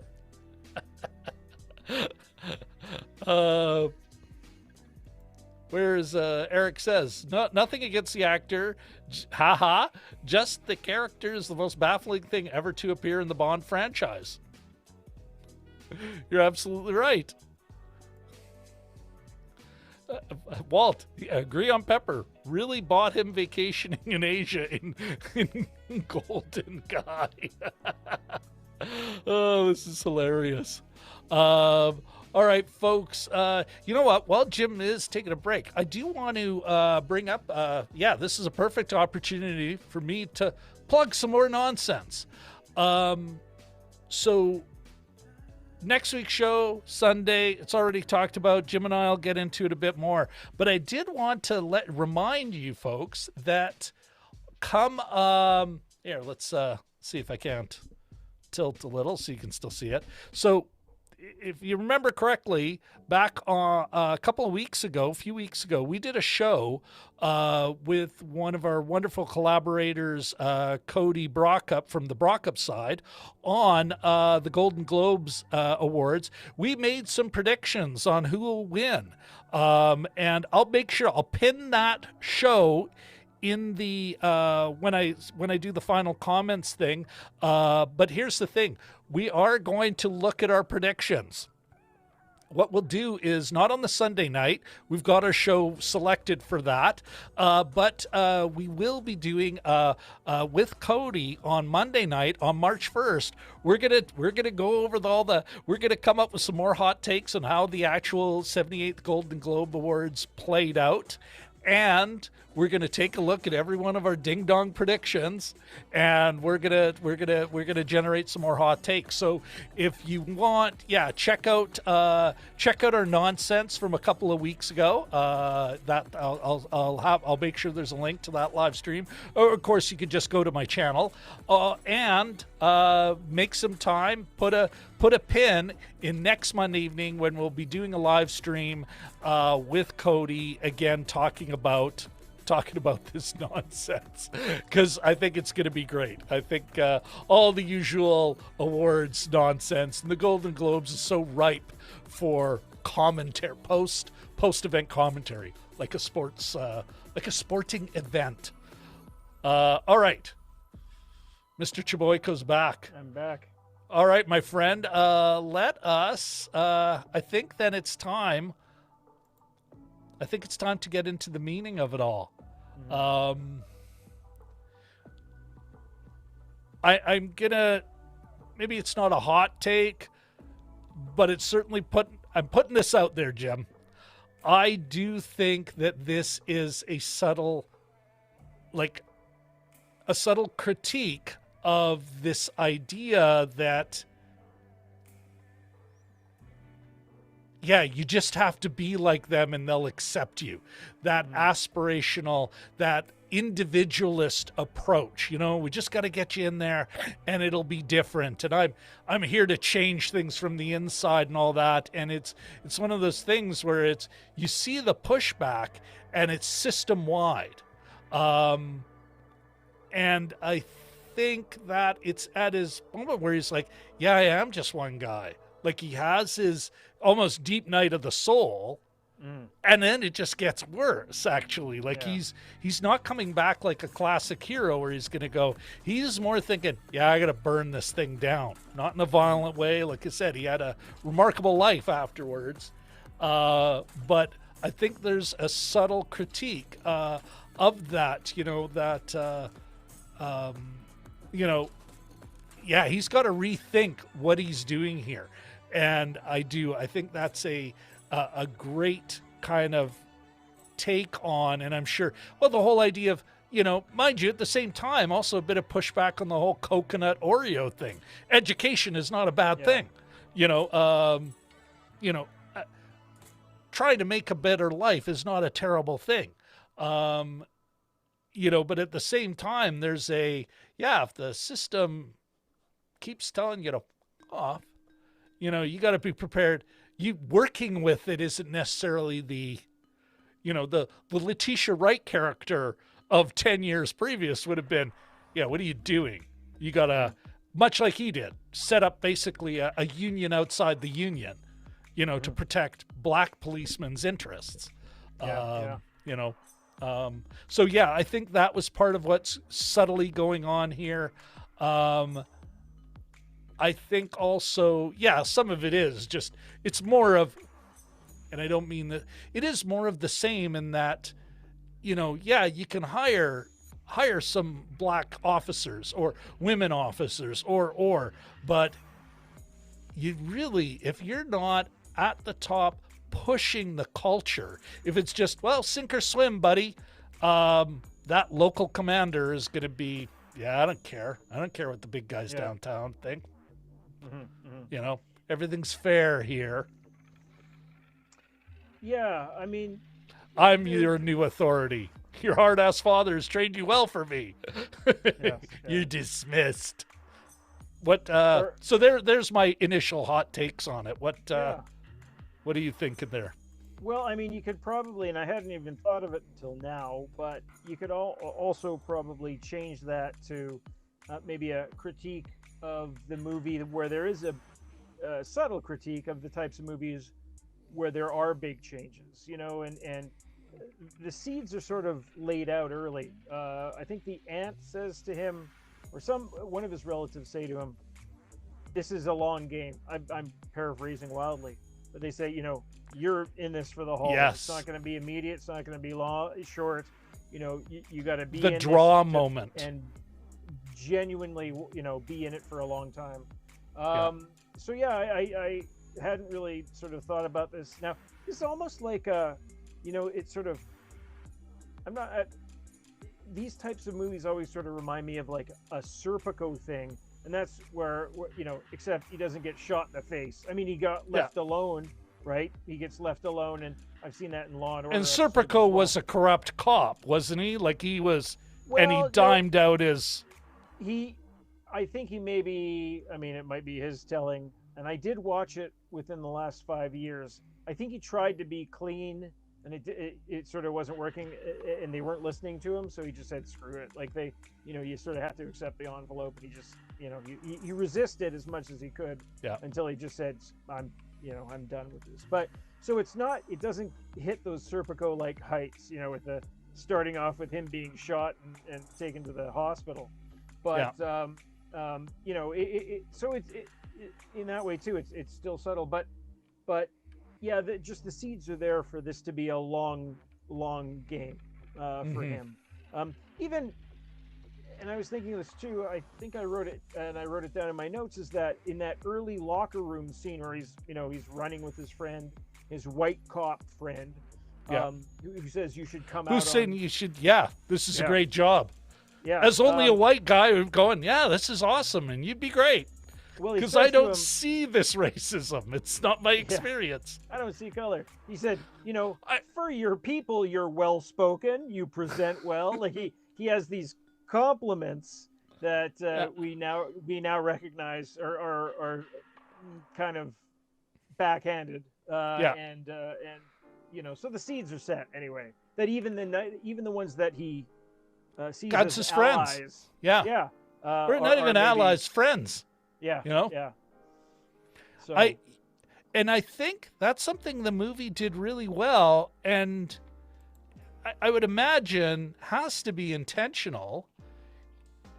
Like part of what they're trying to communicate to us, like the constant, like throughout the whole film, and it's only later on where you see him just getting mad, but that constant, the colored, hey, can we do this? And how's your dad doing? And like that politicking or and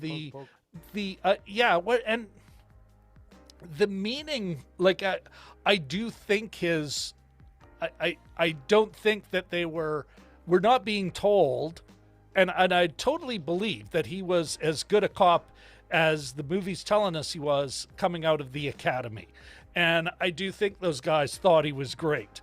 I have no problem, but you're getting the folks that are destined, are already in executive jobs in a police force, are destined for executive jobs, and they're the ones who are like, oh, things are changing. We got to show the politicians that we're up for change, without going crazy. More, well, we'll hire a couple of these guys, that'll get us off their ass, and we'll, you know, we've got a package here. But all those things where he constantly has to kind of, you know, you're going out in the jungle, like when he gets into the actual police station, that constant, like all that stuff that even now I was like, as I was thinking about this film and the hot takes and even like I was like, I'm going to steer away from his physicality because he's he's a black actor. And it's like, oh, he really bulked up. And it's like, yeah, you know what?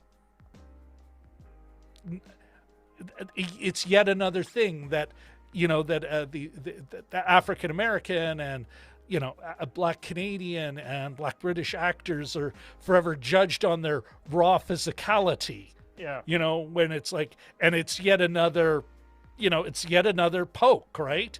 Yeah, And so I think they did such a good job, and part of that's to show how not just demeaning to him, but how it subtly starts to just grind on him, grind and grind and grind.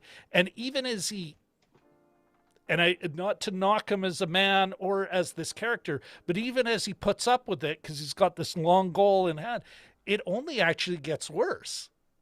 Where it's like the N-word on his locker and, it starts good and only gets bad. And I thought that was really well done, that he reaches a point at the end where it's like, if I don't start fighting back, this is not getting better. I might as well do what Asif did, which was leave, because there isn't enough of them to commiserate and support each other.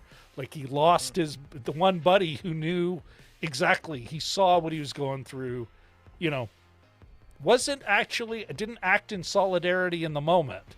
And I think part of the theme of this is, that it's not saying that an individual can't make change, but it's an individual with other working in a group that delivers real change, Yeah. There's an interesting, I think Vlad brought up life on Mars.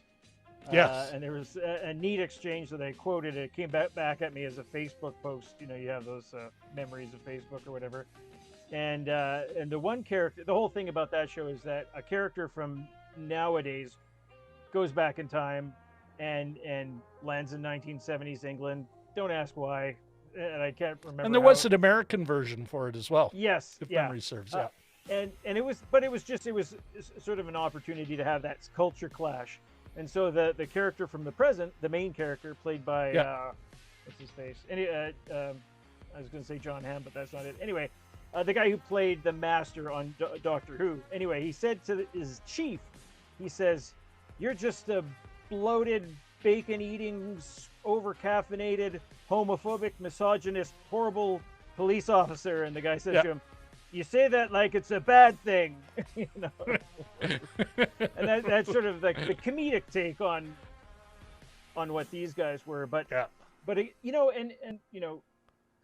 getting a little off topic, but sort of in that same thing is that they were racist and they were misogynist. Probably, if you watch that Ripper thing, you become aware of how bad they were at their jobs too.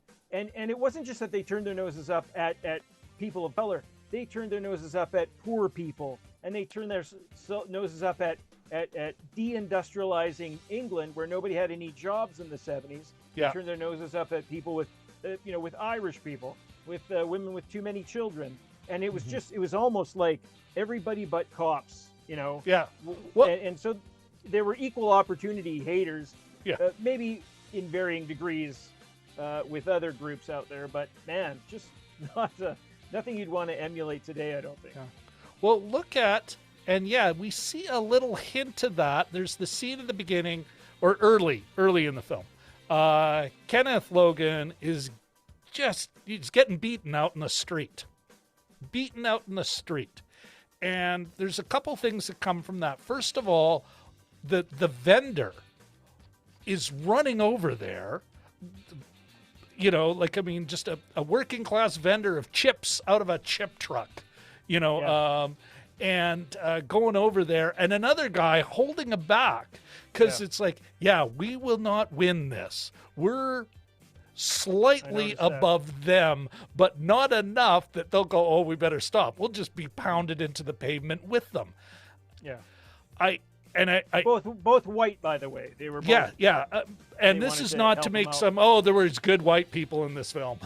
I'm more like kind of acknowledging what you're saying, and I think that it's not Steve McQueen's job to, like you said before, show good white people.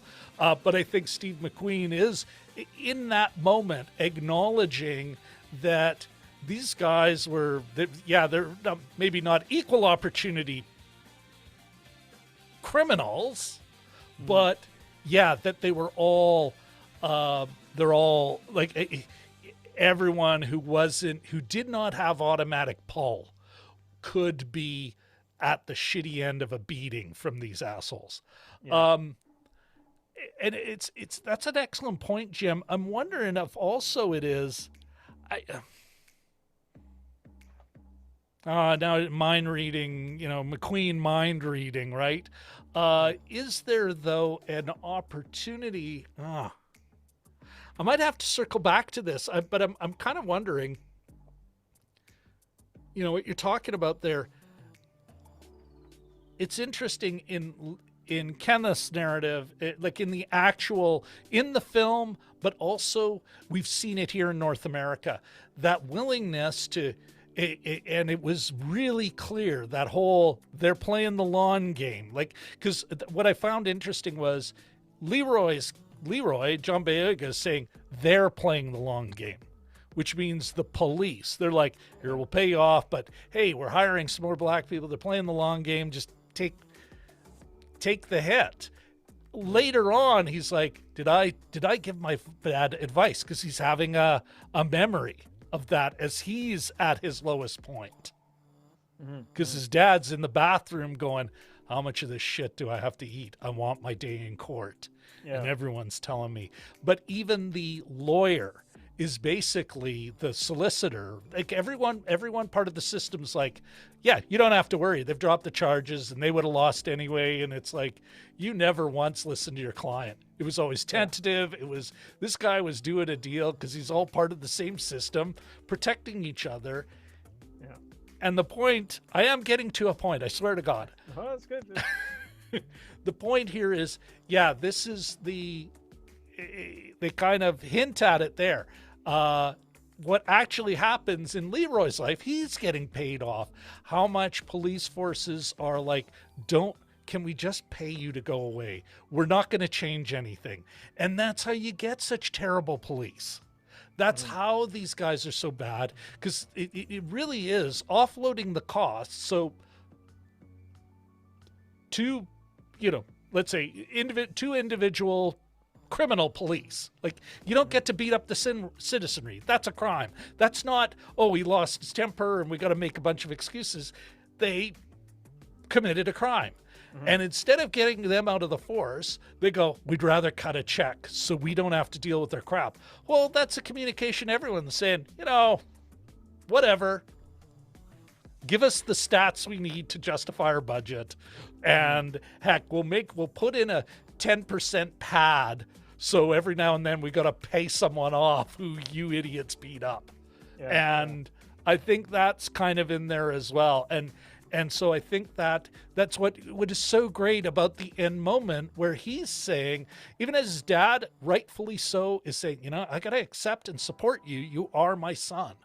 And my mother said this, and finally referring to a woman he listened to, well, that and the aunt, who's like, obviously for her size, has all the, what a great scene.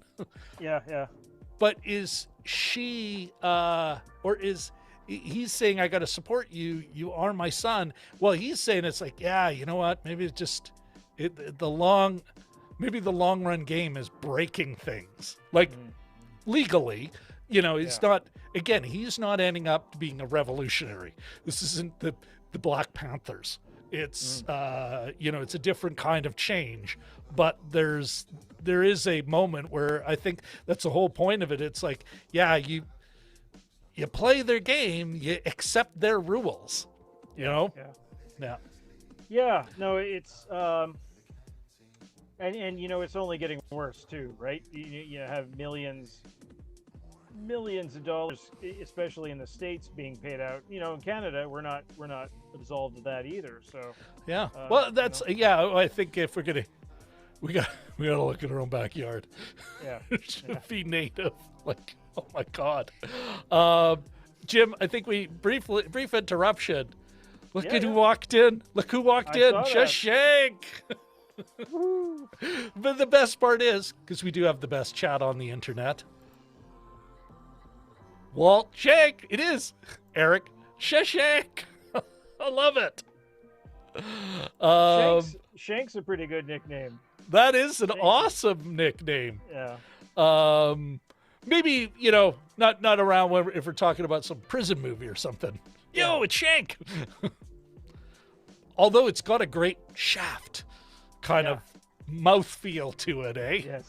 It's Shank. Shiv, Shank, Shaft. Yeah, I just see him strutting down the... Yeah. All right. This could go sideways quickly, so I'm just going to... I'm going to shut up. All right. I think that's... I mean... When we're talking about, we're not going to do that, nor are we going to do that. I think that I think we've got a kind of good capture on the meaning, and in a lot of ways, it's so good a film, so tight and so brief. I'm not saying there's not a lot to say. It does, but it's not like. It's not like you're unpacking. Yeah. It ain't The Five Bloods where it's so much fun beating it up, or The Three Idiots where it's, oh my God, this was so amazing and where do we start? Or even Space Sweepers. We're talking about the gravity properties of space magic. Yes.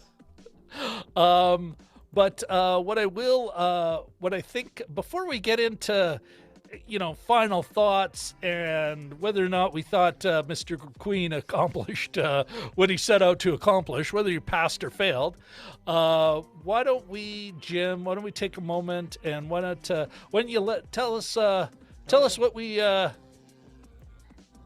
we should be looking forward to next? I froze there for a sec. What are we looking at next? We are going to do another old movie. This is a Does It Hold Up one. Does it hold up? Does 2001 A Space Odyssey hold up? That's right, folks. Because we're that kind of, we're obviously we're feeling our 127 subscribers and our 1,000 watch hours. We're starting to really strut now, thinking we can lay judgment on one of the classics of American cinema and, what some people still think is the best science fiction film ever made. Does it hold up, though? That's so not folks, intimidating. That's next Sunday, 9:30 p.m. Central Standard Time, Universal Coordinated Time -6. Hope to see you all there. Check it out. You can find it. It's a VOD, although I think in American Prime, it's actually just part of Prime.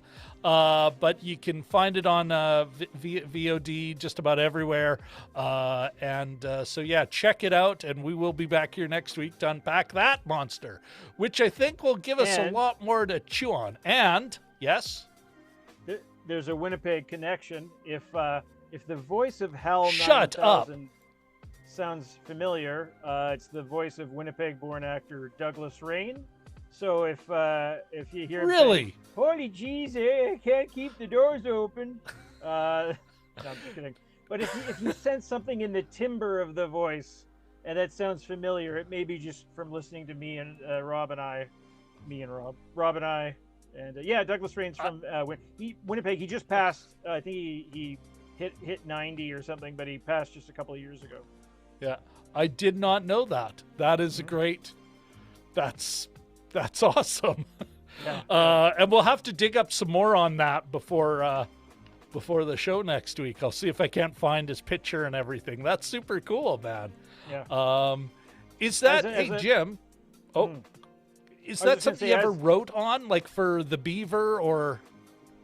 It's interesting that you would bring that up. Often when you are a freelance writer and you have to come up with sort of novel ideas, that's one I thought about, but especially with older actors, you're not sure what kind of state they're in. And I didn't do too many, in the last 10 years, I haven't done too many entertainment articles. So, but that was one that was on my list. I thought, I should eventually get a hold of him, or at least do some, the history of Douglas Rain in Winnipeg, or something to that effect. But then he passed. I mean, it still could be an article, but I think we'll so. have to see.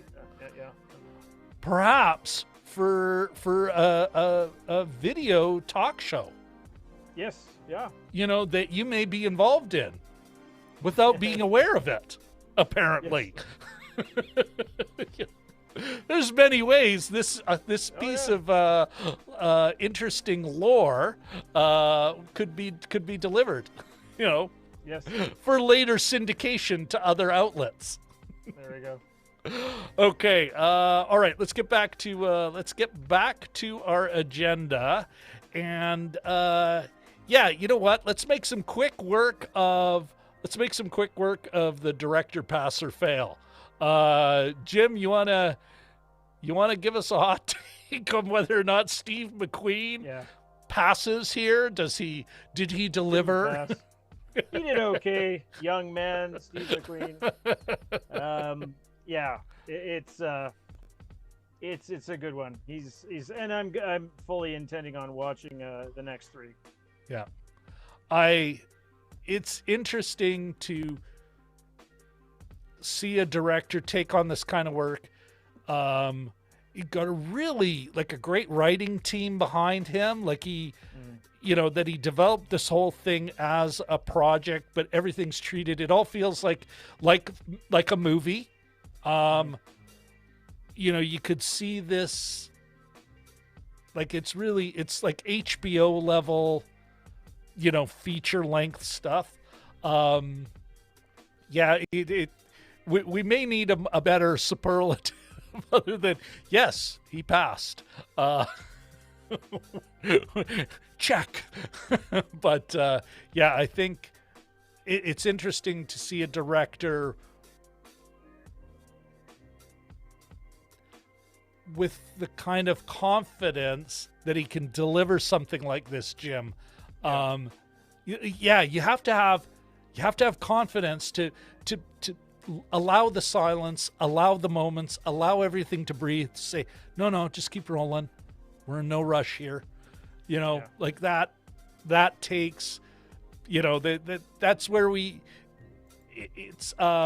I don't have the vernacular or the lingo for it, but this is where, the film studies students for years will be talking about McQueen's mise-en-scene, and admiring that there's so little style, and yet so much. Like, I mean, you really can say there's a director at the top of his craft, Yeah, I think so. Yeah, it'd be sort of interesting to see, in a totally separate note, what this would be. I suppose it would be a television eligible for television awards or movies. This they were all released. Yeah, in the festival circuit, perhaps, or they were all released in 2020. Did they? I'm trying to remember. Didn't some of them come up at the Golden Globes as a nominee thing? Yeah, we'll have wonder to what category. Yeah. I don't know about its eligibility. That's something you and I should probably, at least brush up on, seeing as we think of ourselves as such. Yes. Think of ourselves as qualified to comment on such things. We should probably know about it. I wonder if Steve McQueen is the same one that was in The Great Escape. Oh, I wish there was a way to check that out. No, Bullet. Bullet, yeah, exactly. Boy, he must be old. But good for him. Wow. Yeah. And risky take to get into Black history and the Black experience. Okay, let's before we get into final thoughts and wrap it up, let's check in on the chat. Let's see. There was a great long conversation about James Bond. and the many casting choices and people's favorites in that. I'm, you know, and you know, the only thing I would editorialize on, Eric, the little pushback I'd give here before we move on, because this was yeah, you know what? As far as Bond girls go, you know, and with all the sexist connotations of a Bond girl, that is what they've been called in pop culture and everything. I think the shitty thing for any actress who takes on one of those roles, no matter how good they are, or how, like, I mean, they are there for a primary purpose.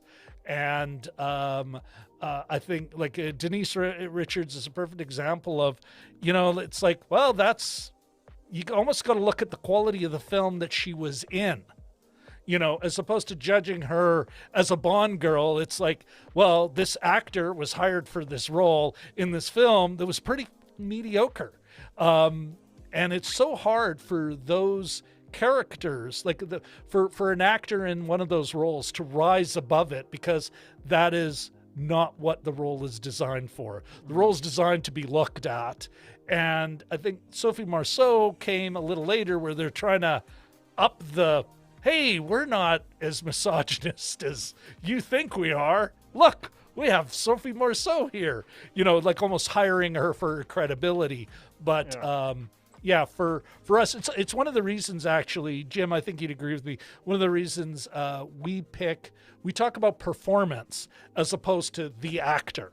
You know, and we allow for the fact that there's so much going on there. We can say it's a bad performance, but we're not even there sure. Is it the actor's fault, or is it just the material they're given, or what the director was saying? Or, I mean, it's a Bond film. How do you, like, I mean, you know, I only have sympathy for the women who took those roles because they're judged always. You know, it's almost impossible to come out with your reputation intact after taking that gig. But at the same time, it's like there's so few roles. It's like, well, hey, I'll get a good check and I'll pitch my way out of the jam later. But anyway, here's something though, Jim. And there's my only comment on the Bond thing, and you guys continue to enjoy your chat. What do you call them, Jim? Side adventure. Side adventure, yeah. Yeah. Walt does say, though, going back to the white Brit cop trope, this is brilliant. Yeah. Remember what career path were chosen by Alex's two ex-droogs in A Clockwork Orange? Mm-hmm. Yeah. Yeah. And that was a very conscious. Of course, they became cops who beat up their old mate. Yes. You know? That's one I haven't seen in a while. Shashank had said, I've been doing well, responding to Eric, reaching out to him. A bit busy with classes. I can only imagine, Shashank. Thanks, you know, that you dropped by at all. Super, super appreciate. Had been a bit unwell with his cold for the last week. Shashank, that sucks. I'm glad it's just a cold. You know, I think, I speak for us all. We're really glad it's just a cold. Be well, stay well, keep your mask on. You know, Eric says, I did also check out Space Sweepers on Netflix. It was interesting. I like this ... It was interesting ... Not sure how I felt about it. Ha ha. Emoji. Right on, Eric. Love it. Yeah. Oh man, it's been a while since I've seen 2001. That's also from Eric. And then some back side quests. Okay, Eric Thorpe says regarding the Small Axe films, he believes they are nominated in the television category. On. Thanks very much, Eric. We appreciate that. That's good to know. So, well, that means what? So he can. so Emmys and EGOT. Emmys and Golden Globes. Yeah. Yep. And then shamelessly skipping. Sophie Marceau and Denise Richards are in the same one. See, they're also mediocre. Uh-oh. There he goes. I'm out of here. Bye. Hey, and again, Eric, come by on Twitch Saturday. We can further discuss. Shashank says, I love the music choices for the podcast. Well, thank you very much.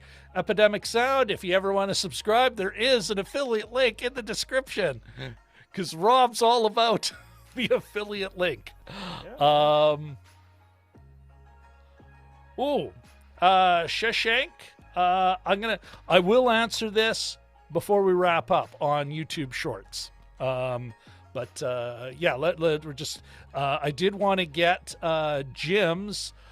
Jim, I'd love to get your final thoughts on this first. Yeah, as far as just it's sort of a nifty idea. Here's I bounce around in overlays. There we go. Sorry.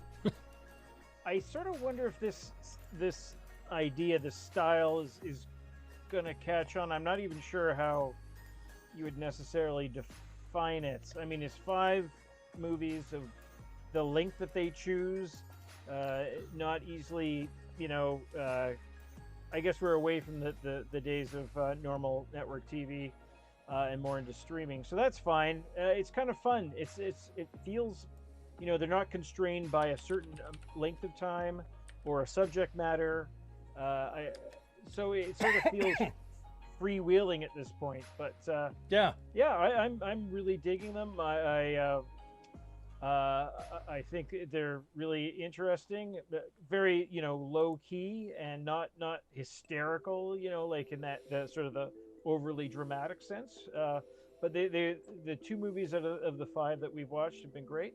And boy, every time I see John Boyega, and maybe not necessarily a Star Wars movie, although he wasn't bad in those, I just the guy carries the screen. I'm really impressed. His presence is very strong. I'm just looking at my quick notes here. At one point, one of the cops mentions pleading the fifth. Is that an English thing? But anyway, I just throwing that. I heard that at the beginning too, and I thought, Jim, that it was I was like, well, it's kind of in the vernacular, like everyone knows what it means, even in 80s England. Yeah, but the other 2 lines that I wanted to point out was John Boyega says to his friend, "I'm going to join the force," and the guy laughs and he says, "Haha, you going to be a Jedi or something?" So I thought that was with Lee. Cute. Yeah, that was nice. Okay, yeah, it was Lee. And then the other, Lee. I think the key line that I should have brought up before, and as he was saying, hey, that rug was 500 quid. Yes, clean it away. When he first starts at police school, he stands up. They're all talking about themselves, and he says, "I'm not here to make any friends." And I thought, oh, that's a ballsy and dramatically isolating way. Even as he tried to make a friend the night before and kind of made one. Yeah. So that was kind of an interesting line, and it sort of did encapsulate that what he was trying to do, that he was so into his idea that he didn't want to shirk from, and he wanted to let everybody know. But yeah, no, it's always interesting to watch these kinds of things and see other things of the era of the same country. So that's why I brought up The Ripper a couple of times. But yeah, it's just a really good movie. I wanted to ask you, Rob, and earlier to what we were talking about before, the use of Jamaican. There's a detective show that my wife watches called Death in Paradise, and it's these sort of Agatha Christie murders that happen, and it's usually a white British cop that's transferred to where I think it's a fictional Caribbean island, and so it's all lights and all sort of Irie Man and all that kind of stuff. And in other uses of Jamaican, usually it's having to do with some sort of underclass or maybe a criminal element or something like that I've seen. But do you know, or can you think of any uses of that Jamaican patois that are used in dramatic? Because I could certainly watch more of it. Like it's really, I find it very interesting. Some of the other, I read out some of the words. They use roughneck in a way. That was what I figured was the local word for punk. Oh, punk, yes. Okay, criminal, hood. Sorry, I should have gotten onto that earlier. Drapes you up. I don't know what drapes you up means, but damn ras and rasclat. They often refer to the clotting of blood and the menstrual cycle. That works their way into and that. Yeah, and the sucking of teeth and things like that. But that scene with the sister-in-law and the elder Logan, that was great. And I thought, if you could have these into plays. I had a friend try to warn me off reading the novel version of Trainspotting because it's all written in vernacular. And she said, you're just gonna read this and just throw it over your shoulder. I ended up loving it, and it was a challenge to read. And at the same time, I did read A Brief History of 7 Killings, which I've mentioned before, and that's all in each chapter is a voice of a character, and there's a white CIA guy, so he speaks like a white CIA guy. There's people that from the underbelly of Kingston, and they speak the way they do. And so every chapter is its own way of reading anyway. And I could use way more of this non judgmental, I guess, or this condescending attitude towards sort of Jamaican culture. Cool Runnings was a fine movie and everything, but again, it's comedic. Like I haven't seen borderline shtick. Like borderline caricature, Doug E. Doug is one of them, I think, but and peace to John Candy. But I would love to see more stuff in this. And I was thinking, and it may sound like a bit of a one-liner, but can you imagine like a King Lear done in Jamaican patois? Well, how cool would that be? That was exactly what I was thinking, Jim. I think you'd have to look at. There's two sources. I think one, I am sure.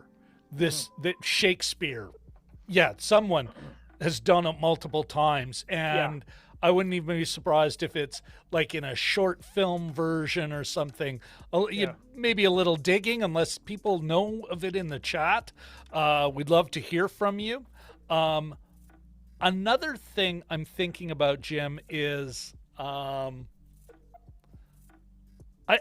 Netflix has some great African cinema, and they really have dug out, but probably also because it's cheap, and I'm sure they could buy a feature film made in Uganda for really, here's $10,000. It's US, and they're going, oh, we'll make 5 more of these, and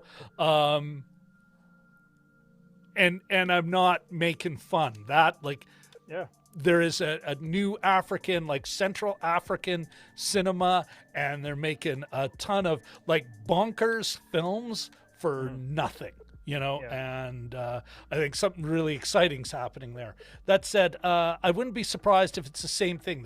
On Netflix, there's Jamaican film made by Jamaicans. You could hear that, and you're hearing it by people who making their own movies. I think that I wouldn't be surprised if there's other British cinema that has it. The English the Great Britain, accent and vernacular idiom, it's so class and geographically bound, but especially class bound and group bound, that sometimes you get things like this. Sometimes it's but it's almost always used to define a group. So I think to hear it in that, although we're getting it non-judgmentally here, but in a way we're not. Because even the white cops are using it, even though the ones are, some of the loudest mouths are, you can hear that working class. It's not standard pronunciation. It's not received pronunciation English. These aren't public school boys. They're working class. And yeah, just what Vlad said, droogs who join the cops because they're like, oh, I know how we can keep beating people up almost, you know? Well, except for Greg, Horrible. who moves up, he knows how to iron his pants. He's Sanders, you know, is like, well, yeah, and of course he disappears because he's on his way up, right? well, and before that, Eaton. Okay, yeah, exactly. you know, exactly. But now. A future manager, you can see these, and I saw them in Winnipeg Police Service has them. You know what? They're like, there are beat cops, constables, you know, maybe lifetime corporals. A lot of them great guys, you know, but, and then there are ones who are like, yeah, they're hiring for the executive floor. They're hiring for the fifth floor there. They're going to be a white shirt soon. They're, you know, cultivated to move up, you know? But, yeah, so and we say Jamaican. I should say I think the Caribbean, Saint Lucia. I think they were particularly from. So not to lump everything into the one category, but and I'm sure, of course, they've done Shakespeare down in you know, Kingston. Well, even Theater. Asif talking about Urdu. You know, so you got Pakistani part of that, the Indian subcontinent. You know, and, like it's just what's been available to us as, you know, and yeah, you'd have to dig and stuff. And I'm sure there's stuff on YouTube, but it's just in our North American general culture, it's often used as sort of a little bit of a punchline or something like that. And it's nice to see it elevated to something different. I just want to, folks, just so I've pulled up Prime Video, and I've got all the lengths of each each piece in this anthology. Yeah, Mangrove was the longest, 2 hours and 7 minutes. Then the one we just watched at 1 hour and 80 minutes, and everything's less. Episode 2, Lover's Rock, is 70 minutes. Then the number 4, Alex Weedle, is 66 minutes. And then the last one called Education, 1 hour and 3 minutes, like 63 minutes. And it's interesting. It kind of bounces around in time frames. It's really kind of set up between, let's say, 10, 15 years. Like Mangrove and the Education one, talking about 1971, and then you got the Brighton riots, the Brighton uprising in 1981. The periods we're watching are 70s and early 80s in Leroy Logan's life. So they're really talking about, they've picked their time frame. And I say they because he did have a team, a creative team, although it is definitely Steve McQueen's vision.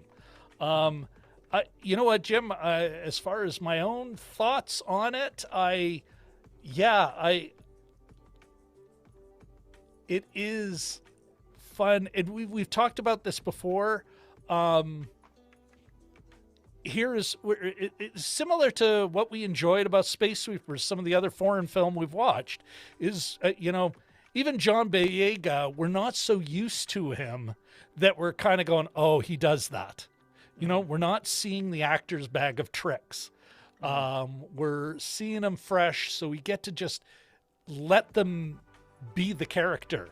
And that just is so nice. Like when you're not, you don't have an extra level of disbelief to push through to get into the story, which I'm wondering is, again, a benefit. Like if you want to make a more subtle film with a lot more quiet and a lot more time and a lot less noise, maybe that's one of the things you can do when you have a lot of people that not everyone's used to seeing morning, noon, and night, who've created whole public personas, that we're used to, and a certain body of work that we're used to, like even when you see Christopher Plummer do a great role, and right up to the end, he was knocking out some really serious work.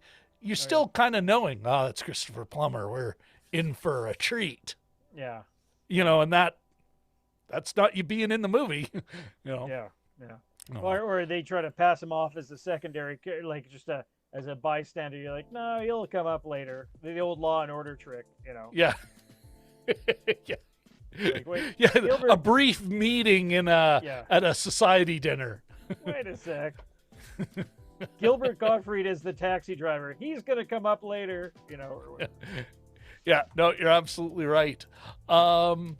Okay, let's just catch up with the chat here briefly. 1 second. All right. You're very welcome, Shashank. Oh, Eric's founders like this. So I think I'm done talking Bond now. Ahmed, Jelly Duck. Right on, brother. Good to see ya. You have had a busy day. I actually I checked out one of his live streams earlier today. He was having quite the time with Zelda. It was kind of entertaining. Okay, Eric. 35th anniversary of Zelda, I think, or something like that this week. Oh, really? Yeah. Something like that. Wow. Yeah. I still remember peddling Zelda cartridges when I worked at CompuCenter in the St. Vital Center, a local mall, everyone, that I spent half of my formative years in. Eric Thorpe says, I think I need to turn in for the night, guys. Great analysis as always. It's very kind of you, sir. Thanks for coming in. Thanks for contributing to that analysis. Hopefully I didn't take the side quests too far. Hey, you know what? You're respectful as long as you're letting people who might be trying to talk to us in. You're doing a great job there, brother. Okay, we'll definitely check out Twitch. Yes, please. You know what? I'd love to see y'all on the Twitch. You know what? What we do have to do, Jim, is, and I can't believe I haven't begged for this already, and we've had people leave because I'm a big screw up. But yeah, folks, I'm begging for the like. And if you haven't already, please, going back to this, please smash the like button. It does help us. The more likes it gets, it gives a little nudge in the algorithm to share what we've done with other folks. So, if you can, that'd be awesome. If you haven't already, please subscribe. This is the way you get reminded, especially the other content that we're starting to get into. And then last but certainly not least, and I think I need to give the whole screen to Jim now. Let's ring that bell. Awesome. All right. Some glowing thing, like it'd be at a rave or something with a glowing bell and a whole bit. Oh, listen, this Katie Fowler says Eric's getting his coat. You're absolutely right. Eric's like, anyway, gotta go put my shoes on. No, wait, we have one more thing. But wait, you haven't had dessert. All right, folks. For those not from Canada, just the bed with all the winter coats on it that people put on in the spare room or whatever. And unfortunately, we can't even bury his under it for him to take time. Like everyone's got their own personalized hook on the wall. There you go. Okay, Jim. You know what? Anything else you want to add before I send you to the green room and I join you for a post-show beer and a chat? I think we covered it all, and just look at my notes. No, it's I think we covered it. We went longer than the movie, so that's we did. Really good. Well, there we go. We've once again we've put the movie in its place. All right, Jim. Great to see you again, and I'll catch up with you in the green room, the digital green room, right after. Okay, everybody. I once again, thank you all so much for coming by. Really appreciate you dropping by. Yes, Shashank, ring the bell icon. Anyway, so Shashank, thanks for coming by. Thanks for making it. Really appreciate it. Katie Fowler, 1/3 of the Balmoral Street Research Irregulars. Thank you so much. Eric, if you, I suspect you've already gone, but thank you for coming by. Thanks for contributing. Really appreciate that. Ahmed, good to see you, man. Thanks for popping in. You know what? Being late to the party, you still came to the party. That's what's important here. Okay, Vlad65, thank you very much. Ike Potter, over there in Hanover, Deutschland. Willkommen, Dankeschön. Great to see you here. And am I missing anyone else? Can't forget Richard Lennon, the other third of the Balmoral Street Research Irregulars. You, Walt, and Katie, always backing us up. Although we got some other folks who may need to introduce into the mix. See you later, Shashank. So I think, folks, I think that's it. I think it's time to here. Just a sec here, folks. Oh, yes. Okay, remember, next week we are looking at 2001: A Space Odyssey, 9:30 p.m. Central Standard Time, February 28th, Sunday, Universal Coordinated Time, -6. And I think it's time now to bring down the music. And let's cue the credits. I've been in your world.